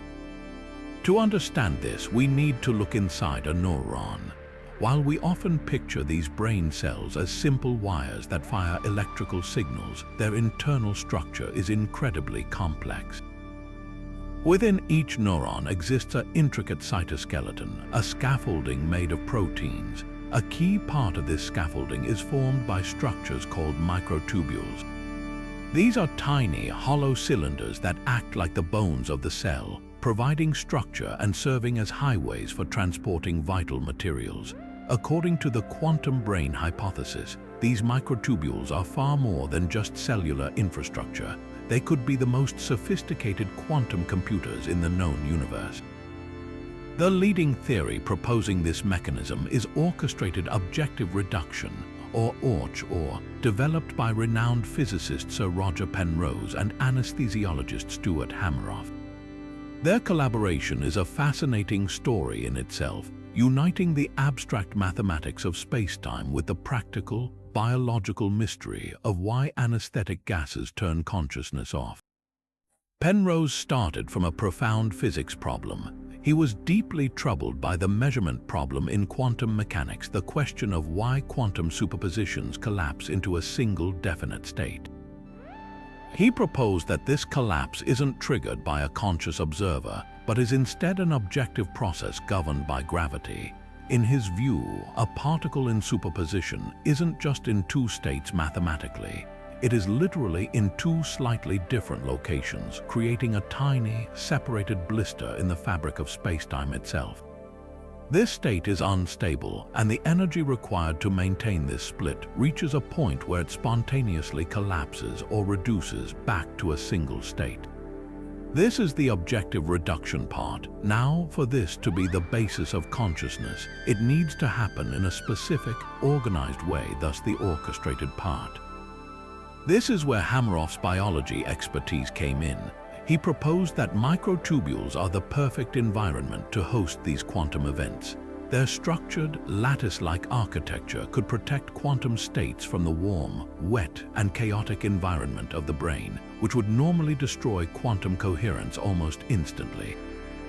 Within these microtubules, electrons could become entangled and enter superposition states. Hameroff suggests that biological processes, influenced by our experiences and sensory input, orchestrate these quantum states. Each objective reduction event, each collapse of the quantum wave function, is more than just a physical process. Penrose and Hameroff propose it is a moment of conscious experience. In this view, our stream of awareness is not a continuous flow, but a series of discrete quantum events, like frames in a movie, happening an estimated 40 times per second. The implications of this theory are staggering. It suggests that consciousness is a fundamental feature of the universe, intricately tied to the very geometry of spacetime. It could provide an explanation for non-computable aspects of human cognition, things like understanding, creativity, intuition, and free will. A classical computer, no matter how powerful, operates on definite algorithms. But if our brains leverage the non-algorithmic, probabilistic collapse of the quantum wave function, it could mean our thought processes are fundamentally different from anything a standard computer can achieve. This theory elevates consciousness from a passive byproduct of neural complexity to an active participant in the unfolding of reality, with our minds constantly engaged in the quantum processes that define the world around us. Unsurprisingly, such a radical hypothesis has faced immense criticism. The primary objection is the issue of decoherence. The brain is warm, wet, and noisy, an environment where quantum states are expected to fall apart in femtosecond far too quickly to have any meaningful biological effect. Critics argue that any quantum coherence in microtubules would be destroyed almost instantly by its surroundings, making it impossible to sustain the delicate states required for quantum computation. They contend that classical physics is more than sufficient to explain neural processes, and that invoking quantum mechanics is an unnecessary complication. Furthermore, the theory has been difficult to test definitively, though some research into the effects of anesthetics on microtubules offers tentative, though controversial, support. Despite the controversy, the quantum brain hypothesis remains a powerful and captivating idea. It represents a courageous attempt to bridge the enormous gap between the objective world of physics and the subjective world of experience. It forces us to confront the possibility that the magic of consciousness and the magic of the quantum realm are not separate mysteries, but are deeply and fundamentally connected, suggesting that in order to understand ourselves, we must first understand the quantum fluctuations at the core of reality. Yet for all its staggering implication in the cosmos, the influence of quantum fluctuations may not be confined to the depths of space or the abstract realm of theoretical physics. Its most astonishing theater could be happening right here on Earth, inside the living systems that surround us. This brings us to a theory that bridges the gap between the quantum and the biological, suggesting that life itself may have evolved to harness the chaotic dance of the quantum world. This is the quantum biology possibility, a field that explores how processes like photosynthesis, bird navigation, and enzyme action achieve near-perfect efficiency by tapping into quantum coherence and tunneling effects, even in the warm, wet environments we once thought would instantly destroy such delicate states. Let's start with the green world around us and one of life's most fundamental processes, photosynthesis. plants, algae, and some bacteria have a remarkable ability to capture sunlight and convert it into chemical energy with an efficiency that humbles our best solar panels. For decades, we assumed this was a classical process. A photon of light is absorbed by a chlorophyll molecule, creating a packet of energy called an exciton. This exciton then supposedly bounces around randomly through the photosynthetic complex like a pinball, eventually stumbling upon the reaction center where it's used to power chemical reactions. This random walk is inherently inefficient. It's slow and loses a lot of energy as heat, but that's not what seems to happen. The process is incredibly fast and nearly lossless.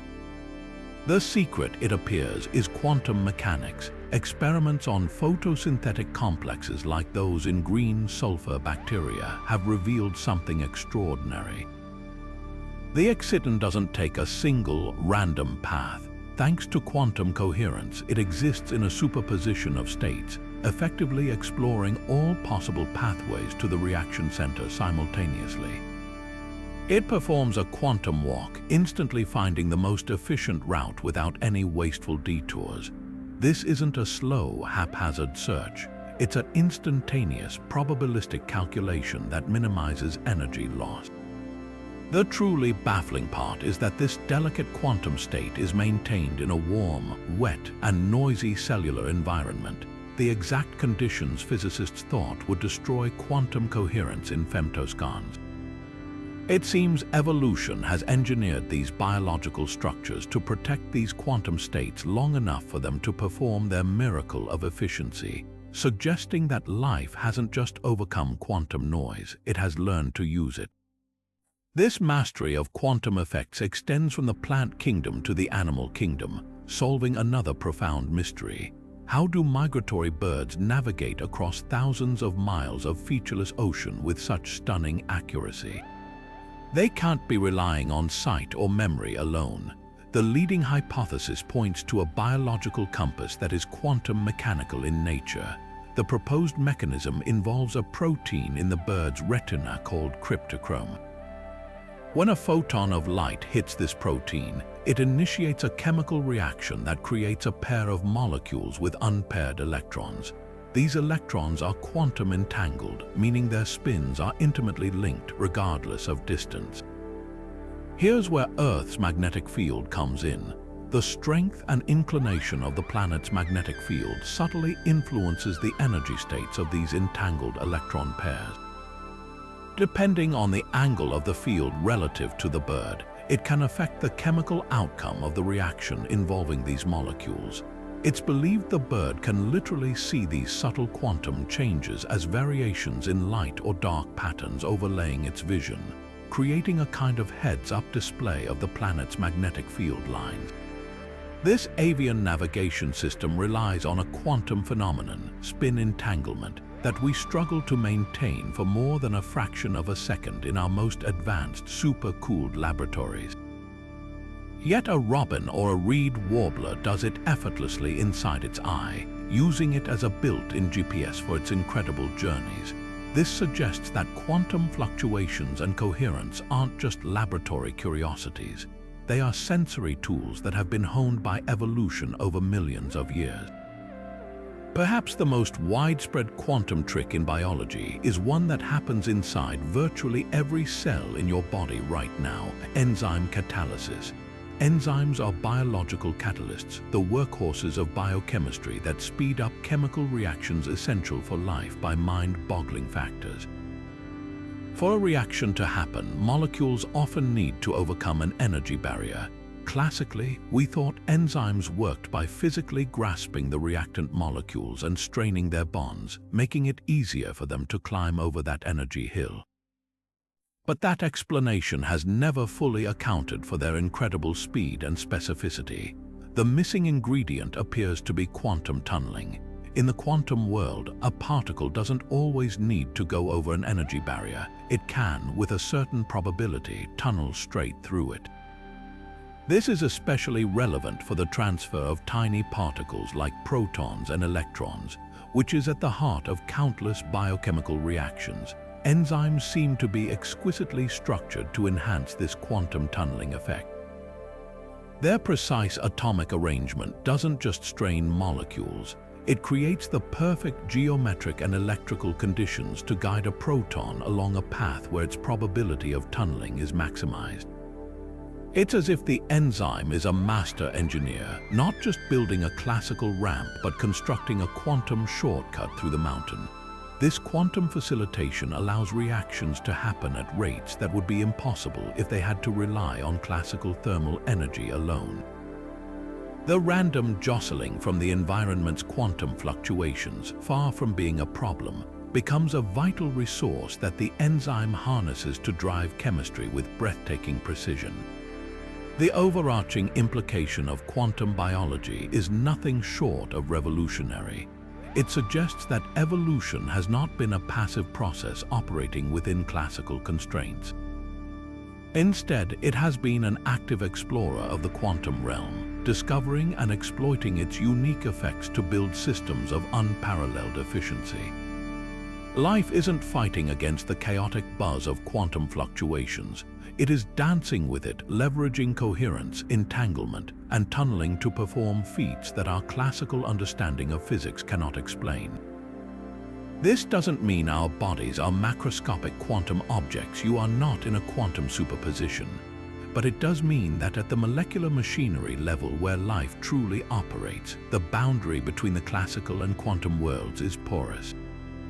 The magic of life and the magic of the quantum world may be one and the same, revealing a universe where biology and physics are not separate disciplines but different expressions of the same fundamental, fluctuating reality. But if the machinery of life itself can subtly dance with the quantum realm, then we must now turn our attention to the technology that aims to command it. This brings us to a theory that is already beginning to reshape our world, the quantum computing advantage. This isn't about making existing computers a little faster. It's about leveraging the bizarre laws of quantum mechanics, especially superposition and entanglement, to solve certain classes of problems that would take classical computers longer than the age of the universe to crack. At the heart of this revolution lies a fundamental rejection of the binary world we know. A classical computer, from the smartphone in your pocket to the most powerful supercomputer, operates on bits. A bit is the smallest unit of information, and it can be in one of two states, a 0 or a 1.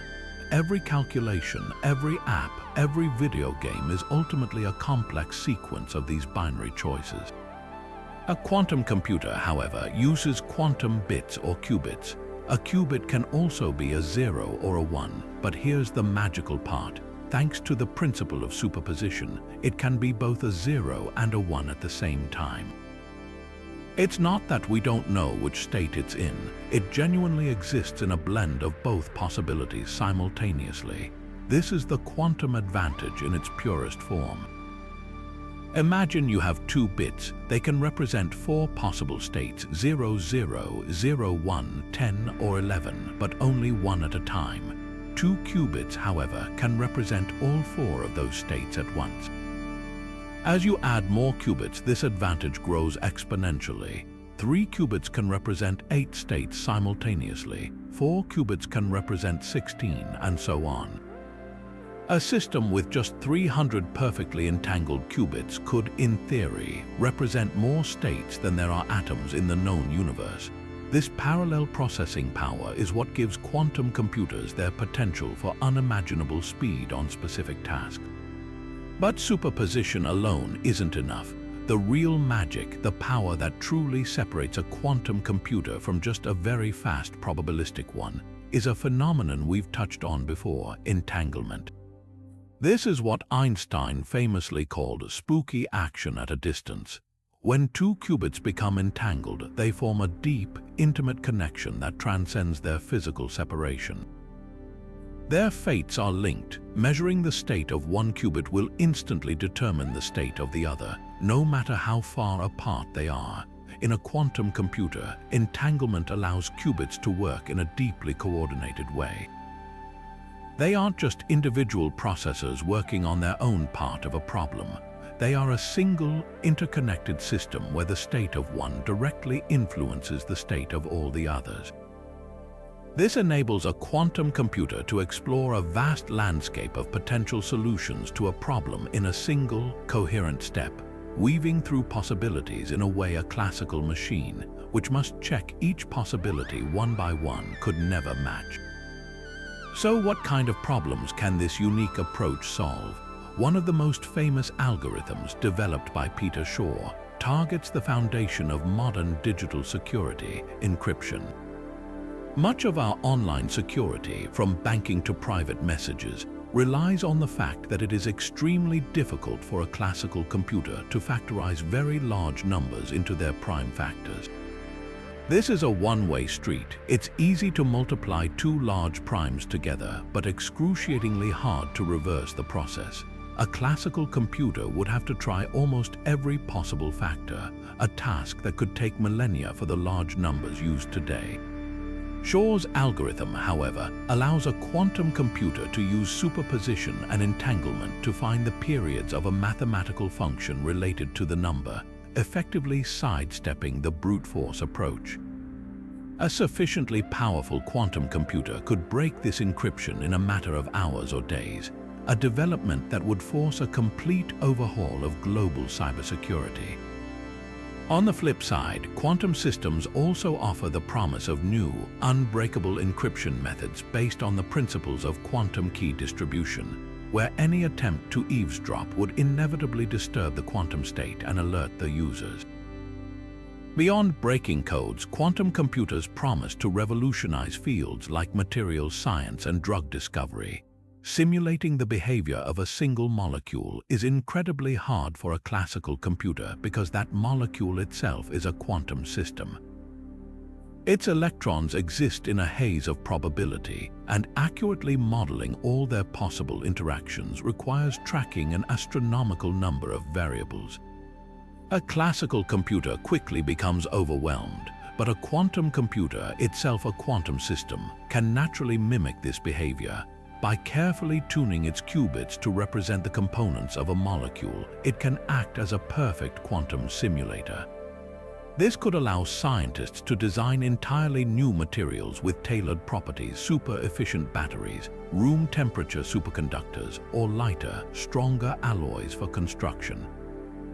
In medicine, it could dramatically accelerate the development of new pharmaceuticals by accurately simulating how a proposed drug compound will interact with a target protein in the body, moving beyond trial and error to precise computational design. It's crucial to understand that quantum computers are not simply faster versions of the devices we use today. They are not going to help you run your video games at a higher frame rate. Their advantage is highly specific.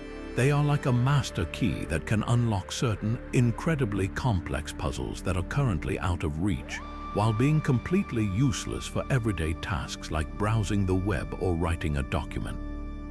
The journey to build them is also a monumental challenge. Qubits are notoriously fragile.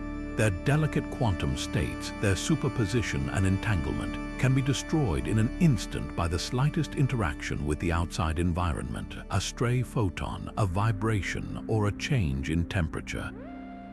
This loss of quantum information is called decoherence, and fighting it is the central engineering battle. Scientists are using super-cooled refrigerators, extreme vacuum chambers, and sophisticated error correction codes to protect these fragile states long enough to perform meaningful calculations. We are currently in the era of noisy intermediate-scale quantum computers, machines with dozens or 100+ qubits that can perform impressive demonstrations but are not yet stable enough for the grand applications we dream of. Yet, with each passing year, the coherence times improve, the number of qubits grows, and the noise is reduced, bringing us closer to a future where the ghostly dance of quantum fluctuations becomes the engine of a new computational revolution. This brings us to a question that lies at the very heart of quantum theory, a question about the nature of reality itself. Is the universe fundamentally random? When we peer into the quantum world, we are met with a cosmos that appears to run on probability. We cannot predict exactly when a radioactive atom will decay or which slit a photon will pass through. We can only calculate the odds. This brings us to our 23rd theory, which asks whether this randomness is genuine, an inherent property of nature, or merely a mask for a deeper, more deterministic order that we simply cannot see. This is the debate over the quantum randomness foundation. For decades, the dominant view in physics has been that this randomness is real and irreducible. This perspective is central to the orthodox Copenhagen interpretation of quantum mechanics. In this view, the wave function, which describes all possible states of a system, contains only probabilities.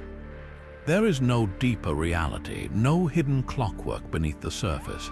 The act of measurement doesn't reveal a pre-existing state.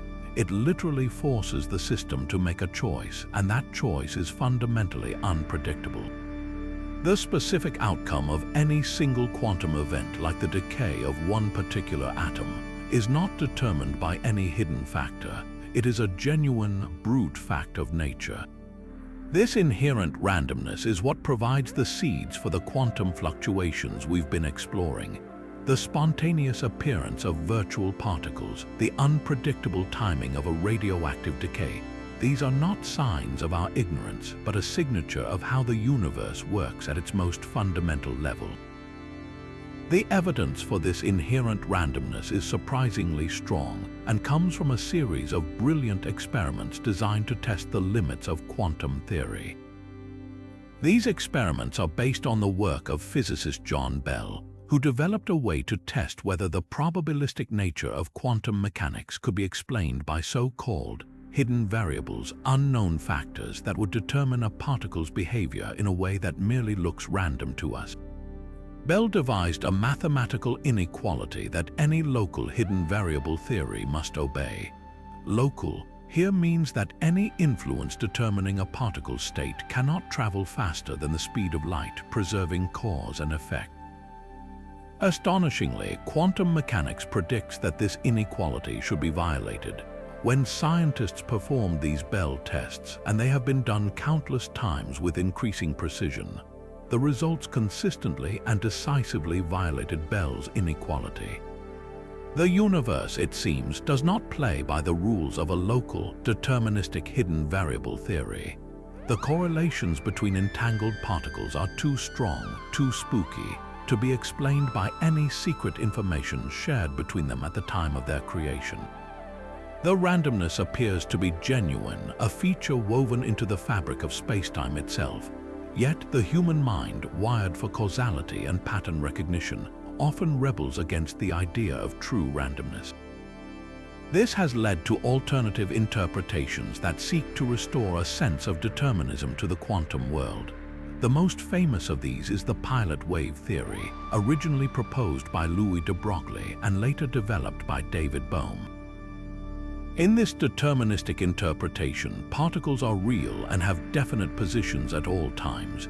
They are not smeared out probability clouds. However, they are guided by a mysterious pilot wave that pervades all of space, a wave that is described by the same wave function from standard quantum mechanics. The particle has a precise trajectory, but its movement is choreographed by this wave.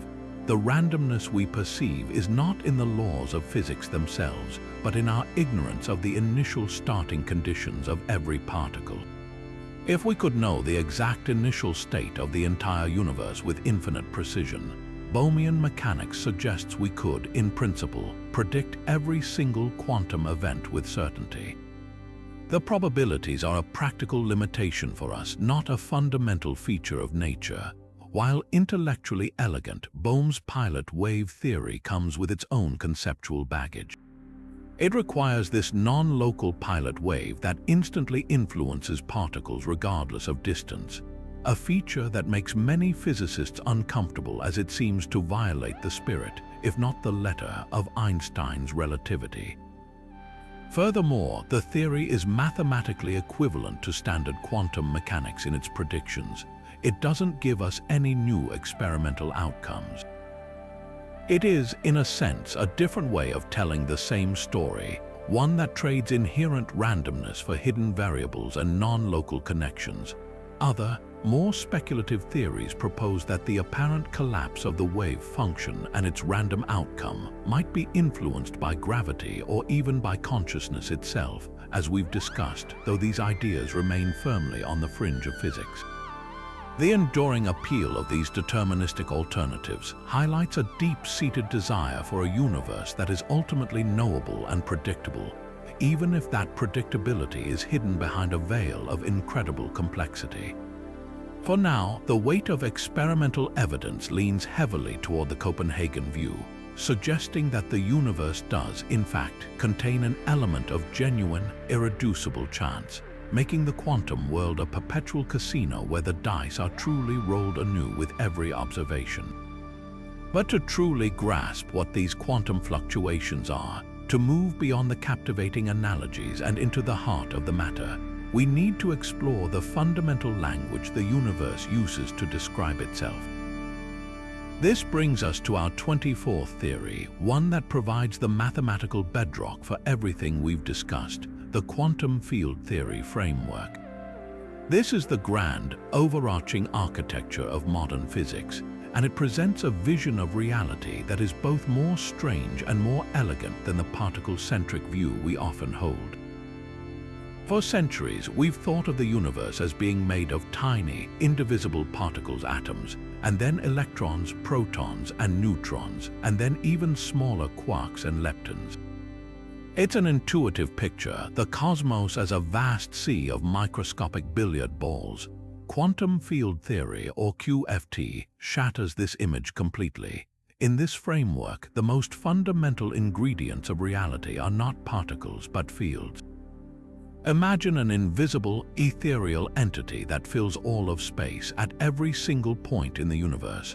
There is an electron field, a quark field, a photon field, and a field for every type of fundamental particle. These fields are not made of anything else, they are the primary substance of existence. What we perceive as a particle is simply a localized excitation, a tiny vibration or ripple in its respective field. An electron is not a little ball, it is a concentrated knot of vibration in the electron field. A photon is a traveling ripple in the electromagnetic field. This shift in perspective is profound. It means that what we call empty space is not empty at all. It is the default state of all these quantum fields, humming with a minimum level of energy even in their calmest configuration. This is the vacuum state. Now, here is the crucial part that connects directly to our topic. The infamous quantum fluctuations are the spontaneous, temporary excitations of these fields above their vacuum state. A virtual particle pair popping into existence is not two balls magically appearing. It is a random, fleeting ripple in the underlying field, a ripple that, thanks to the energy-time uncertainty principle, borrows enough energy to briefly manifest as what our detectors would recognize as a particle. The field is the ocean and the particles are the waves. Sometimes a wave is so large and persistent we can surf on it. That's a real detectable particle. But the quantum vacuum is constantly churned by an infinity of tiny, evanescent wavelets that appear and disappear before they can be directly measured. These are the virtual particles, the fluctuations. The power of this framework is its breathtaking mathematical precision. In quantum field theory, these fields are not just philosophical concepts, they are described by rigorous equations. The behavior of these fields, including their propensity to fluctuate, is calculated using a powerful tool called perturbation theory. This involves painstakingly adding up all the possible ways a field can interact with itself and other fields, a process famously visualized through Richard Feynman's diagrams. Those intricate little drawings with lines and vertices are not just pictures. They are a precise mathematical shorthand for complex integrals that calculate the probability of a specific quantum event occurring. Every internal loop in a Feynman diagram represents a contribution from these virtual particles, these fluctuations of the field. It is through these calculations that we can predict the magnetic moment of the electron with astounding accuracy, a prediction that includes the subtle effects of the electron field briefly emitting and reabsorbing a virtual photon. The math doesn't just allow for fluctuations, it demands them, and it tells us exactly what their effect should be. This field-based view also elegantly explains how forces arise.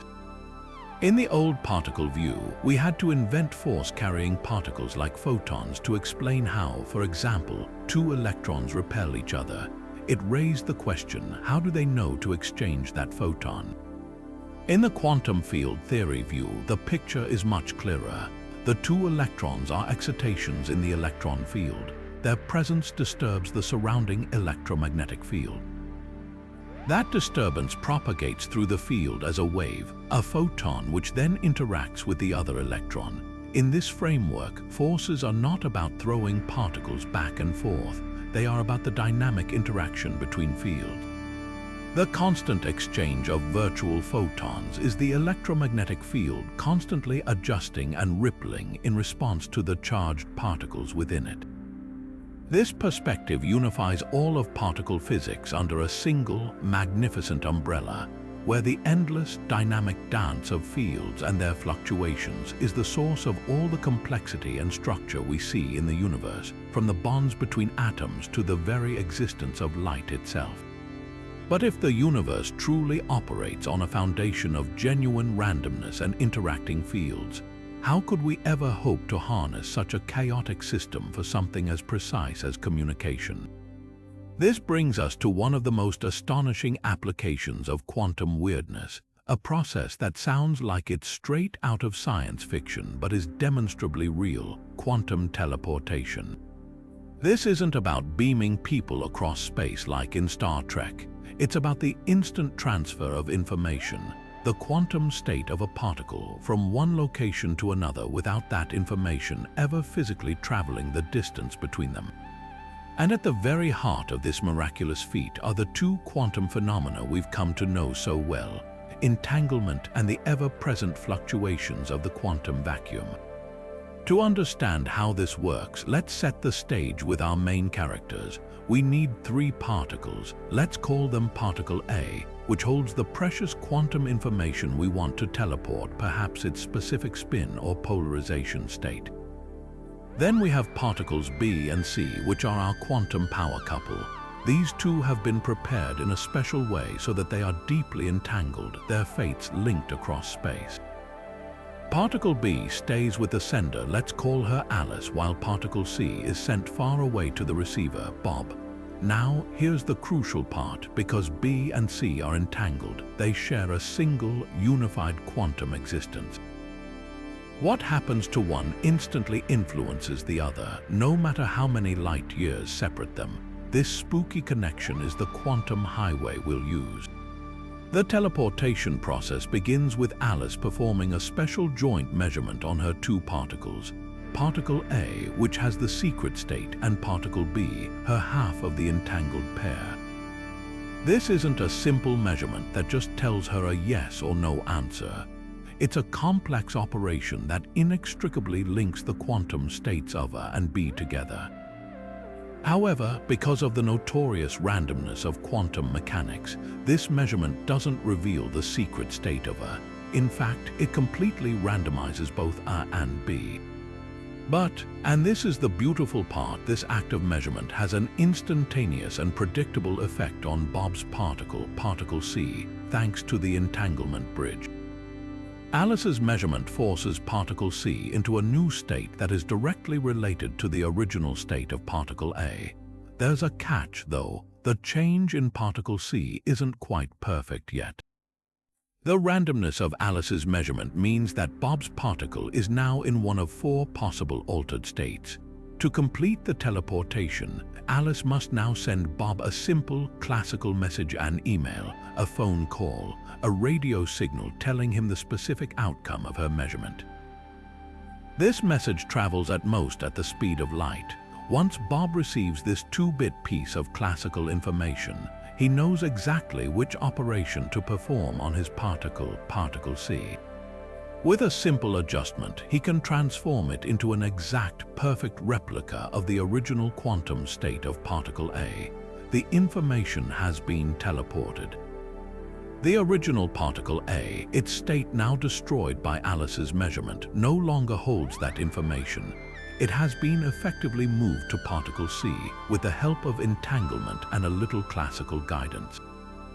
This is where the quantum vacuum and its fluctuations play a subtle but vital role. Creating and maintaining that crucial entangled pair of particles, B and C, is an incredibly delicate process. Their fragile, linked state is constantly under threat from the environment. The relentless buzz of quantum fluctuations, virtual particles popping in and out of existence all around them, can easily disrupt their entanglement, a process known as decoherence. To make quantum teleportation work, scientists have to shield these particles from this environmental noise or work so quickly that the teleportation is completed before decoherence can set in. In a way, the very phenomenon that fills the void with potential also presents the greatest challenge to harnessing that potential for flawless communication. It's a constant race against the chaotic background hum of the universe itself. The implications of this technology are staggering, pointing the way toward a future quantum internet. Imagine a network where information can be transmitted with perfect security, thanks to quantum encryption keys that cannot be copied or intercepted without alerting the users. Or a network of quantum computers themselves, all connected via quantum teleportation channels, working together as one colossal processor to solve problems far beyond the reach of any classical machine. We are already seeing remarkable progress, with scientists successfully teleporting quantum states over distances of many kilometers using fiber optic cables, and even between ground stations and satellites in orbit, proving that this spooky action can work on a planetary scale. While we're not teleporting physical objects, we are mastering the art of moving their most fundamental information, weaving a new web of connection across the globe using the invisible, instantaneous threads of quantum entanglement. But if we can harness the bizarre properties of the quantum world to teleport information, could we also use it to protect that information in a way that is fundamentally unbreakable? This brings us to a theory that transforms quantum weirdness from a philosophical puzzle into a practical tool for absolute security. We're entering the realm of quantum cryptography, a field where the very act of looking at a message changes it, creating a system where eavesdropping isn't just difficult, it's physically impossible. This isn't about building better locks with more complex algorithms. It's about using the laws of physics themselves to guard our secrets, and it all hinges on the unpredictable nature of quantum fluctuations and the uncertainty principle. To understand why this is such a revolution, we need to look at the foundation of modern digital security. Almost all of our current encryption, from your online banking to private messages, relies on a type of mathematics called public key cryptography. It's a brilliant system that works because certain mathematical problems, like factoring very large numbers into their prime components, are incredibly difficult for classical computers to solve.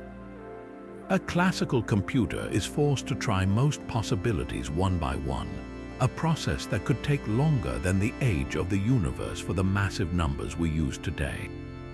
But this entire house of cards is built on an assumption that no one has a computer powerful enough to crack the code quickly.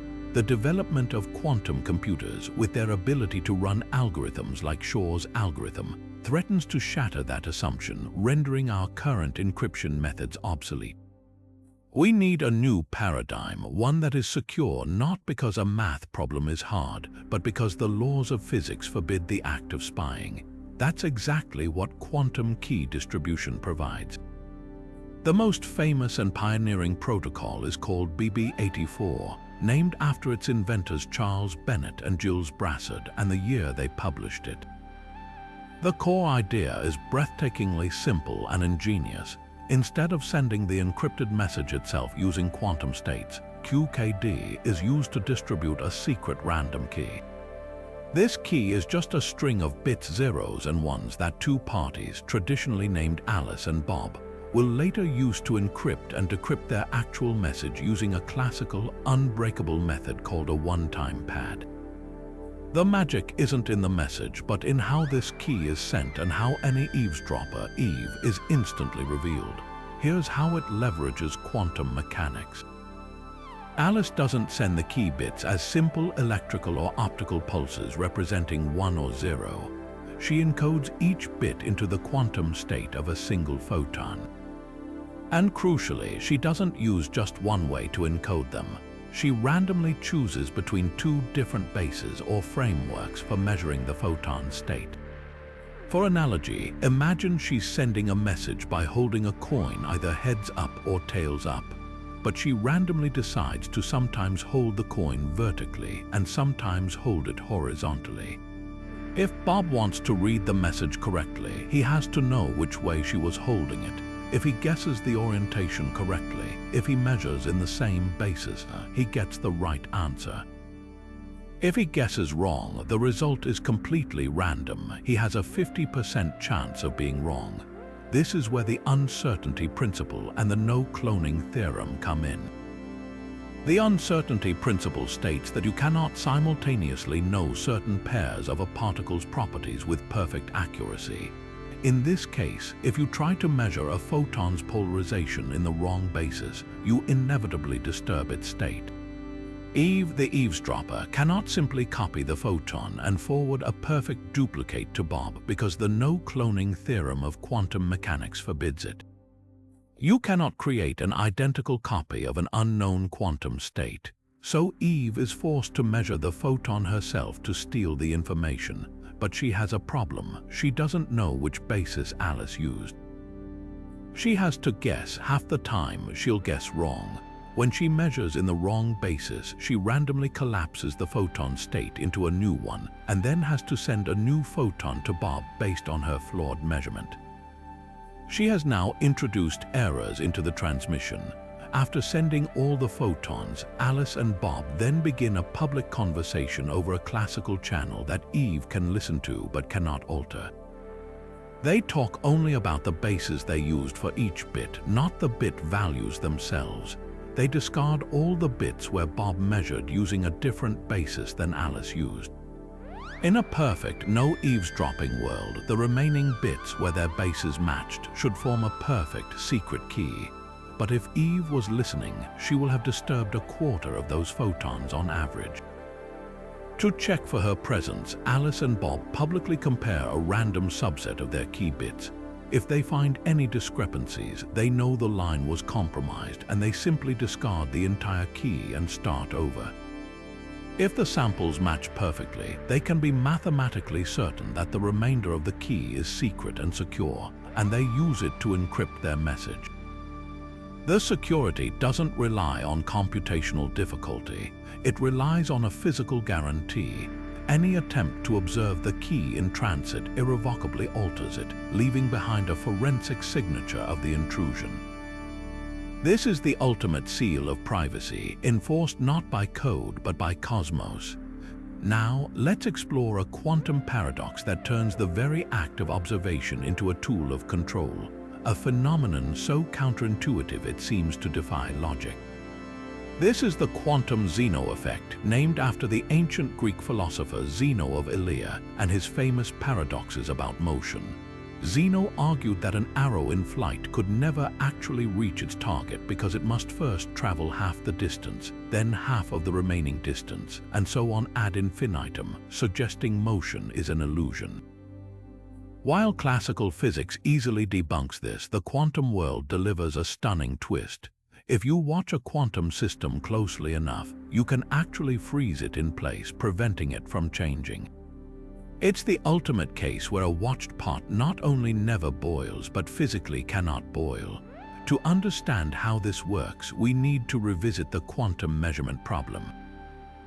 Imagine an unstable quantum particle, like an atom in an excited state that is poised to decay and emit a photon.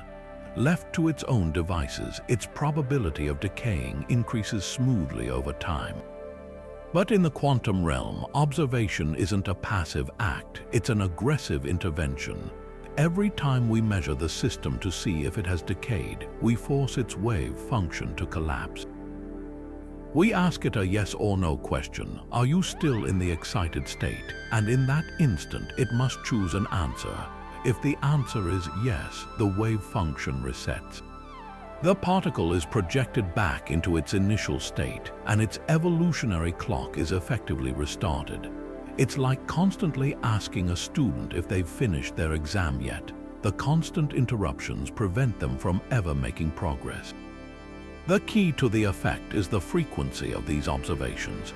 Immediately after a measurement confirms the system is in its initial state, the probability of it beginning to change is very small.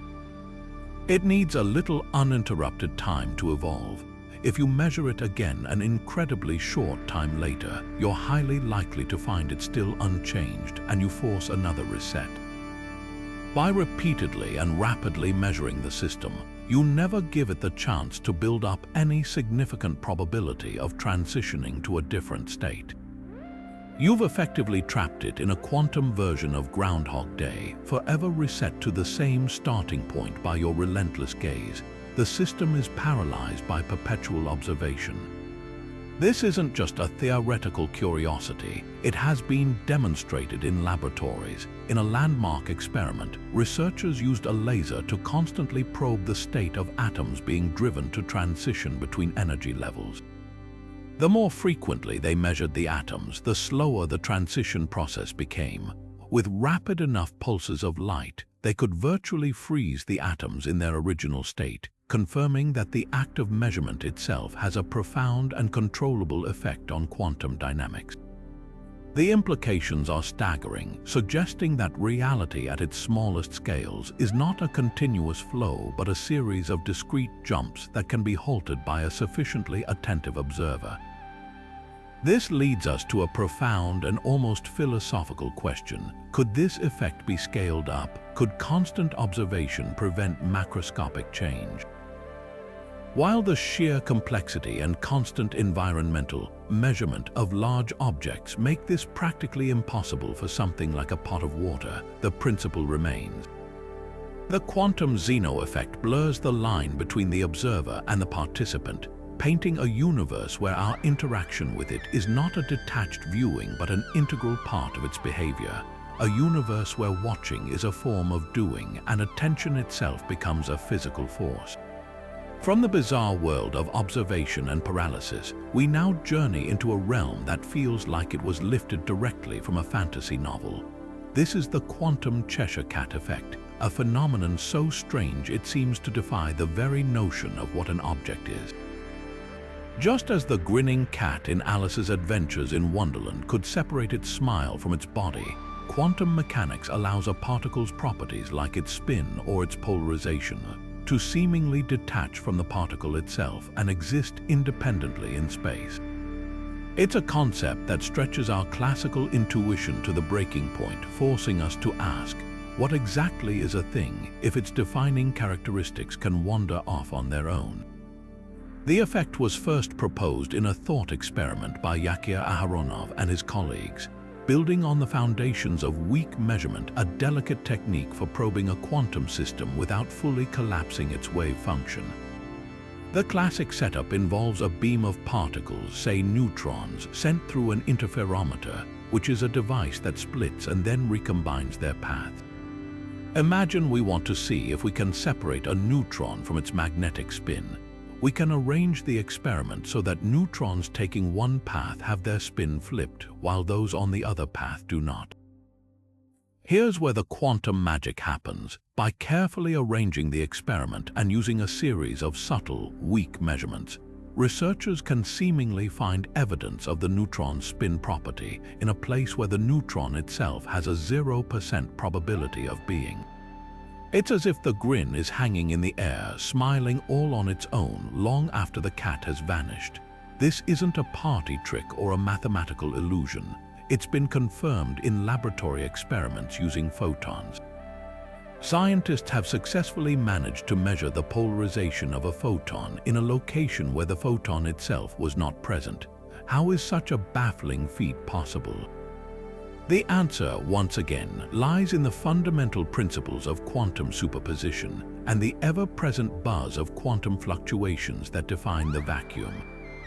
A particle is not a tiny billiard ball with properties glued to it. In the quantum realm, a particle and its properties are better described as a set of probabilities spread out across a wave function. These properties aren't possessed by the particle in a classical sense. They are potentialities that are only realized upon interaction. The quantum Cheshire cat effect occurs because the experiment is cleverly designed to tease apart these probabilities.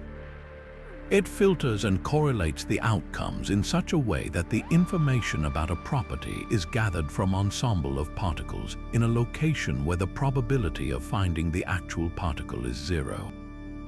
The fluctuations in the vacuum and the inherent uncertainty of the system allow for these ghostly separations to briefly manifest before everything snaps back to a classical reality upon a strong measurement. The implications of this are profound, reaching into the heart of what we mean by physical reality. It challenges the classical, object-oriented view of the universe, suggesting that properties might be more fundamental than the entities we assign them to. In a sense, the universe might not be made of things that have properties, but rather, it is a dance of properties and relationships from which the illusion of a persistent object emerges. This effect provides a powerful new window into the nature of quantum systems, offering a way to probe them with a finer touch and potentially leading to new technologies in quantum metrology and sensing. It stands as one of the clearest demonstrations that the quantum world is not just smaller than the world we know. It operates on a completely different set of logical principles, where the cat, the grin, and the empty space between them are all part of a single, inseparable, and wonderfully weird quantum whole. But if quantum mechanics allows properties to separate from their objects in such bizarre ways, could it also provide a loophole for the most famous paradox of all traveling backwards in time? This brings us to one of the most speculative and thrilling ideas in theoretical physics, the possibility that the chaotic nature of quantum fluctuations might not just be a feature of space, but of time itself, potentially opening a door to the past through mechanisms known as closed time-like curves. The concept emerges from the marriage of quantum mechanics with Einstein's general relativity. In his theory, massive objects warp the fabric of spacetime, and we experience this warping as the force of gravity. Under extreme conditions, this warping could, in theory, become so severe that it twists the timeline back on itself, creating a path, a closed time-like curve, that allows an object to return to its own past. One way this might happen is within the intense gravitational field of a rotating black hole, or around an infinitely long, incredibly dense rotating cylinder known as a Tipler cylinder. The immense rotational energy of such an object could drag spacetime around with it, like a spoon stirring a thick fluid, potentially twisting it into a loop where the end of the timeline connects back to the beginning. So where do our unpredictable quantum fluctuations fit into this? They could be the key that either unlocks this potential or keeps it firmly shut. The equations of general relativity allow for these closed time-like curves as mathematical solutions, but they require conditions that seem physically impossible, like the existence of negative energy or matter with exotic properties that defy normal physics. This is where the quantum vacuum enters the picture. Remember that the vacuum is not empty. It's a seething sea of virtual particles with fluctuating energy levels. Some calculations suggest that the intense energy fluctuations near the throat of a hypothetical wormhole, another potential time machine, could provide the necessary negative energy to stabilize it and keep it open long enough for something to pass through. In this view, the random, energetic jitter of the quantum foam might be the very ingredient needed to prop open a doorway to another time. Yet, the moment we entertain the possibility of time travel, we are immediately confronted by devastating paradoxes that seem to violate fundamental logic. The most famous is the grandfather paradox, What if you traveled back in time and prevented your own grandfather from meeting your grandmother, thereby preventing your own birth and making your time travel impossible? It's a logical contradiction that seems to render time travel nonsensical. For decades, this paradox was considered the ultimate argument against any form of backwards time travel. However, quantum mechanics might offer a breathtaking escape clause, not by preventing the past from being changed, but by redefining what it means to change it. The potential resolution comes from applying the same quantum principles that allow a particle to be in two places at once to the timeline itself. In the many worlds interpretation of quantum mechanics, every quantum event causes the universe to branch into multiple realities. Apply this to time travel and the grandfather paradox simply evaporates. In this scenario, when you step into your time machine and travel to the past, you are not traveling back into your own history. You are branching off into a new, parallel universe that is nearly identical to your own past up to that moment. In this new branch, your actions are unconstrained. You could indeed prevent that version of your grandfather from having children. This would not erase you from existence in your original timeline. It would simply create a new, separate timeline where you do not exist. Your own past remains untouched and your journey remains consistent. The paradox is resolved because the causality is linear within each individual universe, even as the multiverse as a whole becomes more complex.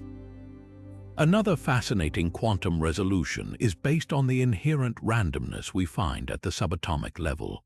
Perhaps the universe simply forbids any consistent time travel paradox through a form of quantum censorship. Any action you take in the past that would create a paradox might be automatically corrected by a random quantum fluctuation. You might pull the trigger, but a quantum event could cause the gun to misfire.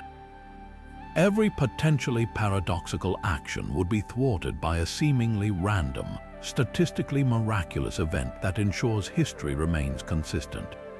Your free will wouldn't be violated. You could still attempt the action, but the outcome would always align with a stable, paradox-free timeline. This would make the universe a self-correcting system where the probabilistic nature of quantum mechanics acts as a buffer against logical inconsistencies, using its inherent randomness to smooth out any wrinkles in time. While these ideas remain firmly in the realm of theoretical speculation, they demonstrate the incredible power of quantum mechanics to challenge our deepest assumptions about reality, causality, and the very nature of existence itself. They suggest that the universe's rules may be far more flexible and creative than our classical intuitions would ever allow, offering potential pathways to resolve even the most mind-bending paradoxes. The wild, unpredictable quantum fluctuation, once seen as a mere curiosity of the small, might ultimately hold the secret to understanding the deepest mysteries of time. This journey through quantum fluctuations brings us to the final and perhaps most speculative frontier, a theory that pushes beyond the boundaries of physics and into the realm of philosophy and metaphysics. What if the universe is not just a mindless machine governed by random chance and impersonal laws? What if the ceaseless, creative dance of quantum fluctuations is not merely the background noise of reality, but the foundational activity of something far more profound, a form of cosmic consciousness? This is the theory of quantum consciousness, an idea that suggests the universe itself might be aware, with sentience emerging naturally from the complex interplay of quantum processes at every scale. This concept finds its roots in an ancient philosophical view called panpsychism, the idea that consciousness is a fundamental and ubiquitous feature of the universe, much like mass or energy. In this view, mind is not a rare and accidental byproduct of complex biological computation that only appeared recently in cosmic history. Instead, it is a basic property of matter itself, present in some minute form in every particle, field, and fluctuation. The panpsychist argument often proceeds from a simple but powerful question: how did inert, non-conscious matter somehow arrange itself to suddenly produce inner experience? the raw feeling of what it is like to be something. This leap from objective brain processes to subjective experience is known as the hard problem of consciousness, and for many, it seems inexplicable if consciousness is merely an emergent property of complex computation. Panpsychism offers an elegant, if startling, alternative. Consciousness didn't emerge from matter. It was always there, a fundamental aspect of physical reality from the very beginning. Now, integrate this with our understanding of the quantum world. Quantum mechanics has always had a curious relationship with observation. The act of measurement seems to play a special role in collapsing possibilities into actualities. This has led some scientists and philosophers to wonder if there is a deeper connection between consciousness and the quantum realm. Could the ubiquitous, low-grade proto-consciousness suggested by panpsychism be the very thing that resolves quantum uncertainties? In this speculative vision, the universe isn't a cold, empty void randomly fluctuating. It is a vast, sentient field in a state of dreaming potential. Each quantum fluctuation is not just a random event, but a tiny moment of choice, a micro-conscious decision made by the fabric of reality itself. The constant flickering of the quantum foam would then be the most basic form of this universal mentation, the universe thinking itself into existence moment by moment.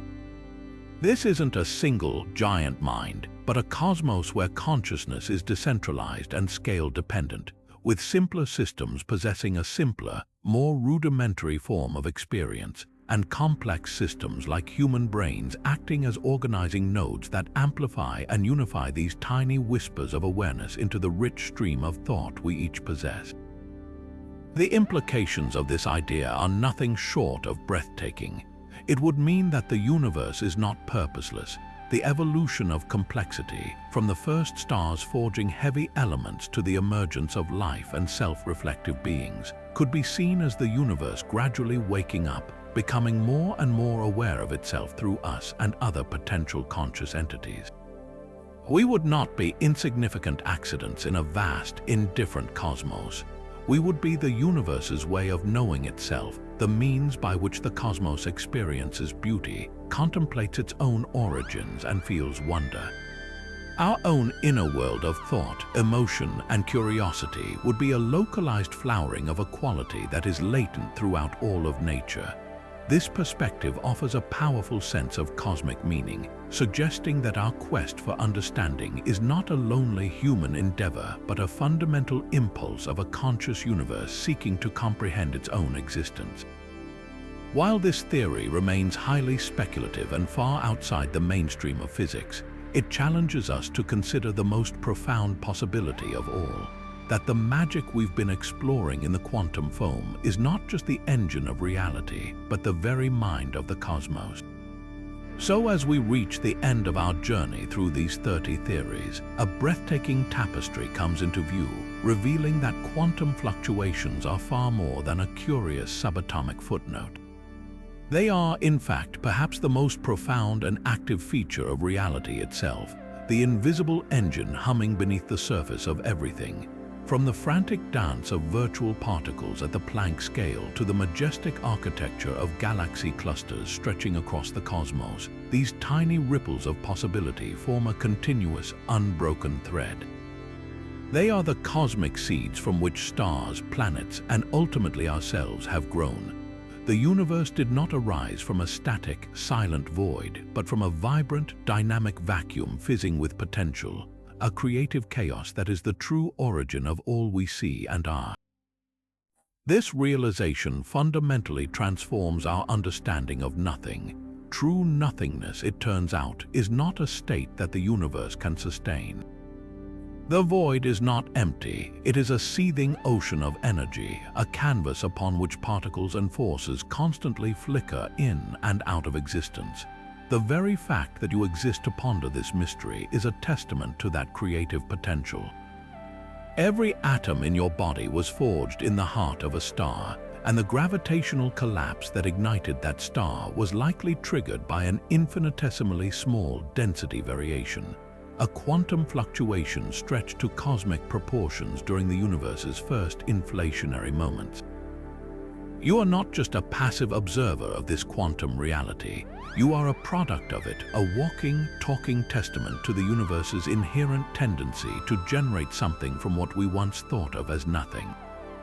The true magic lies in how this connects the unimaginably small to the unimaginably large.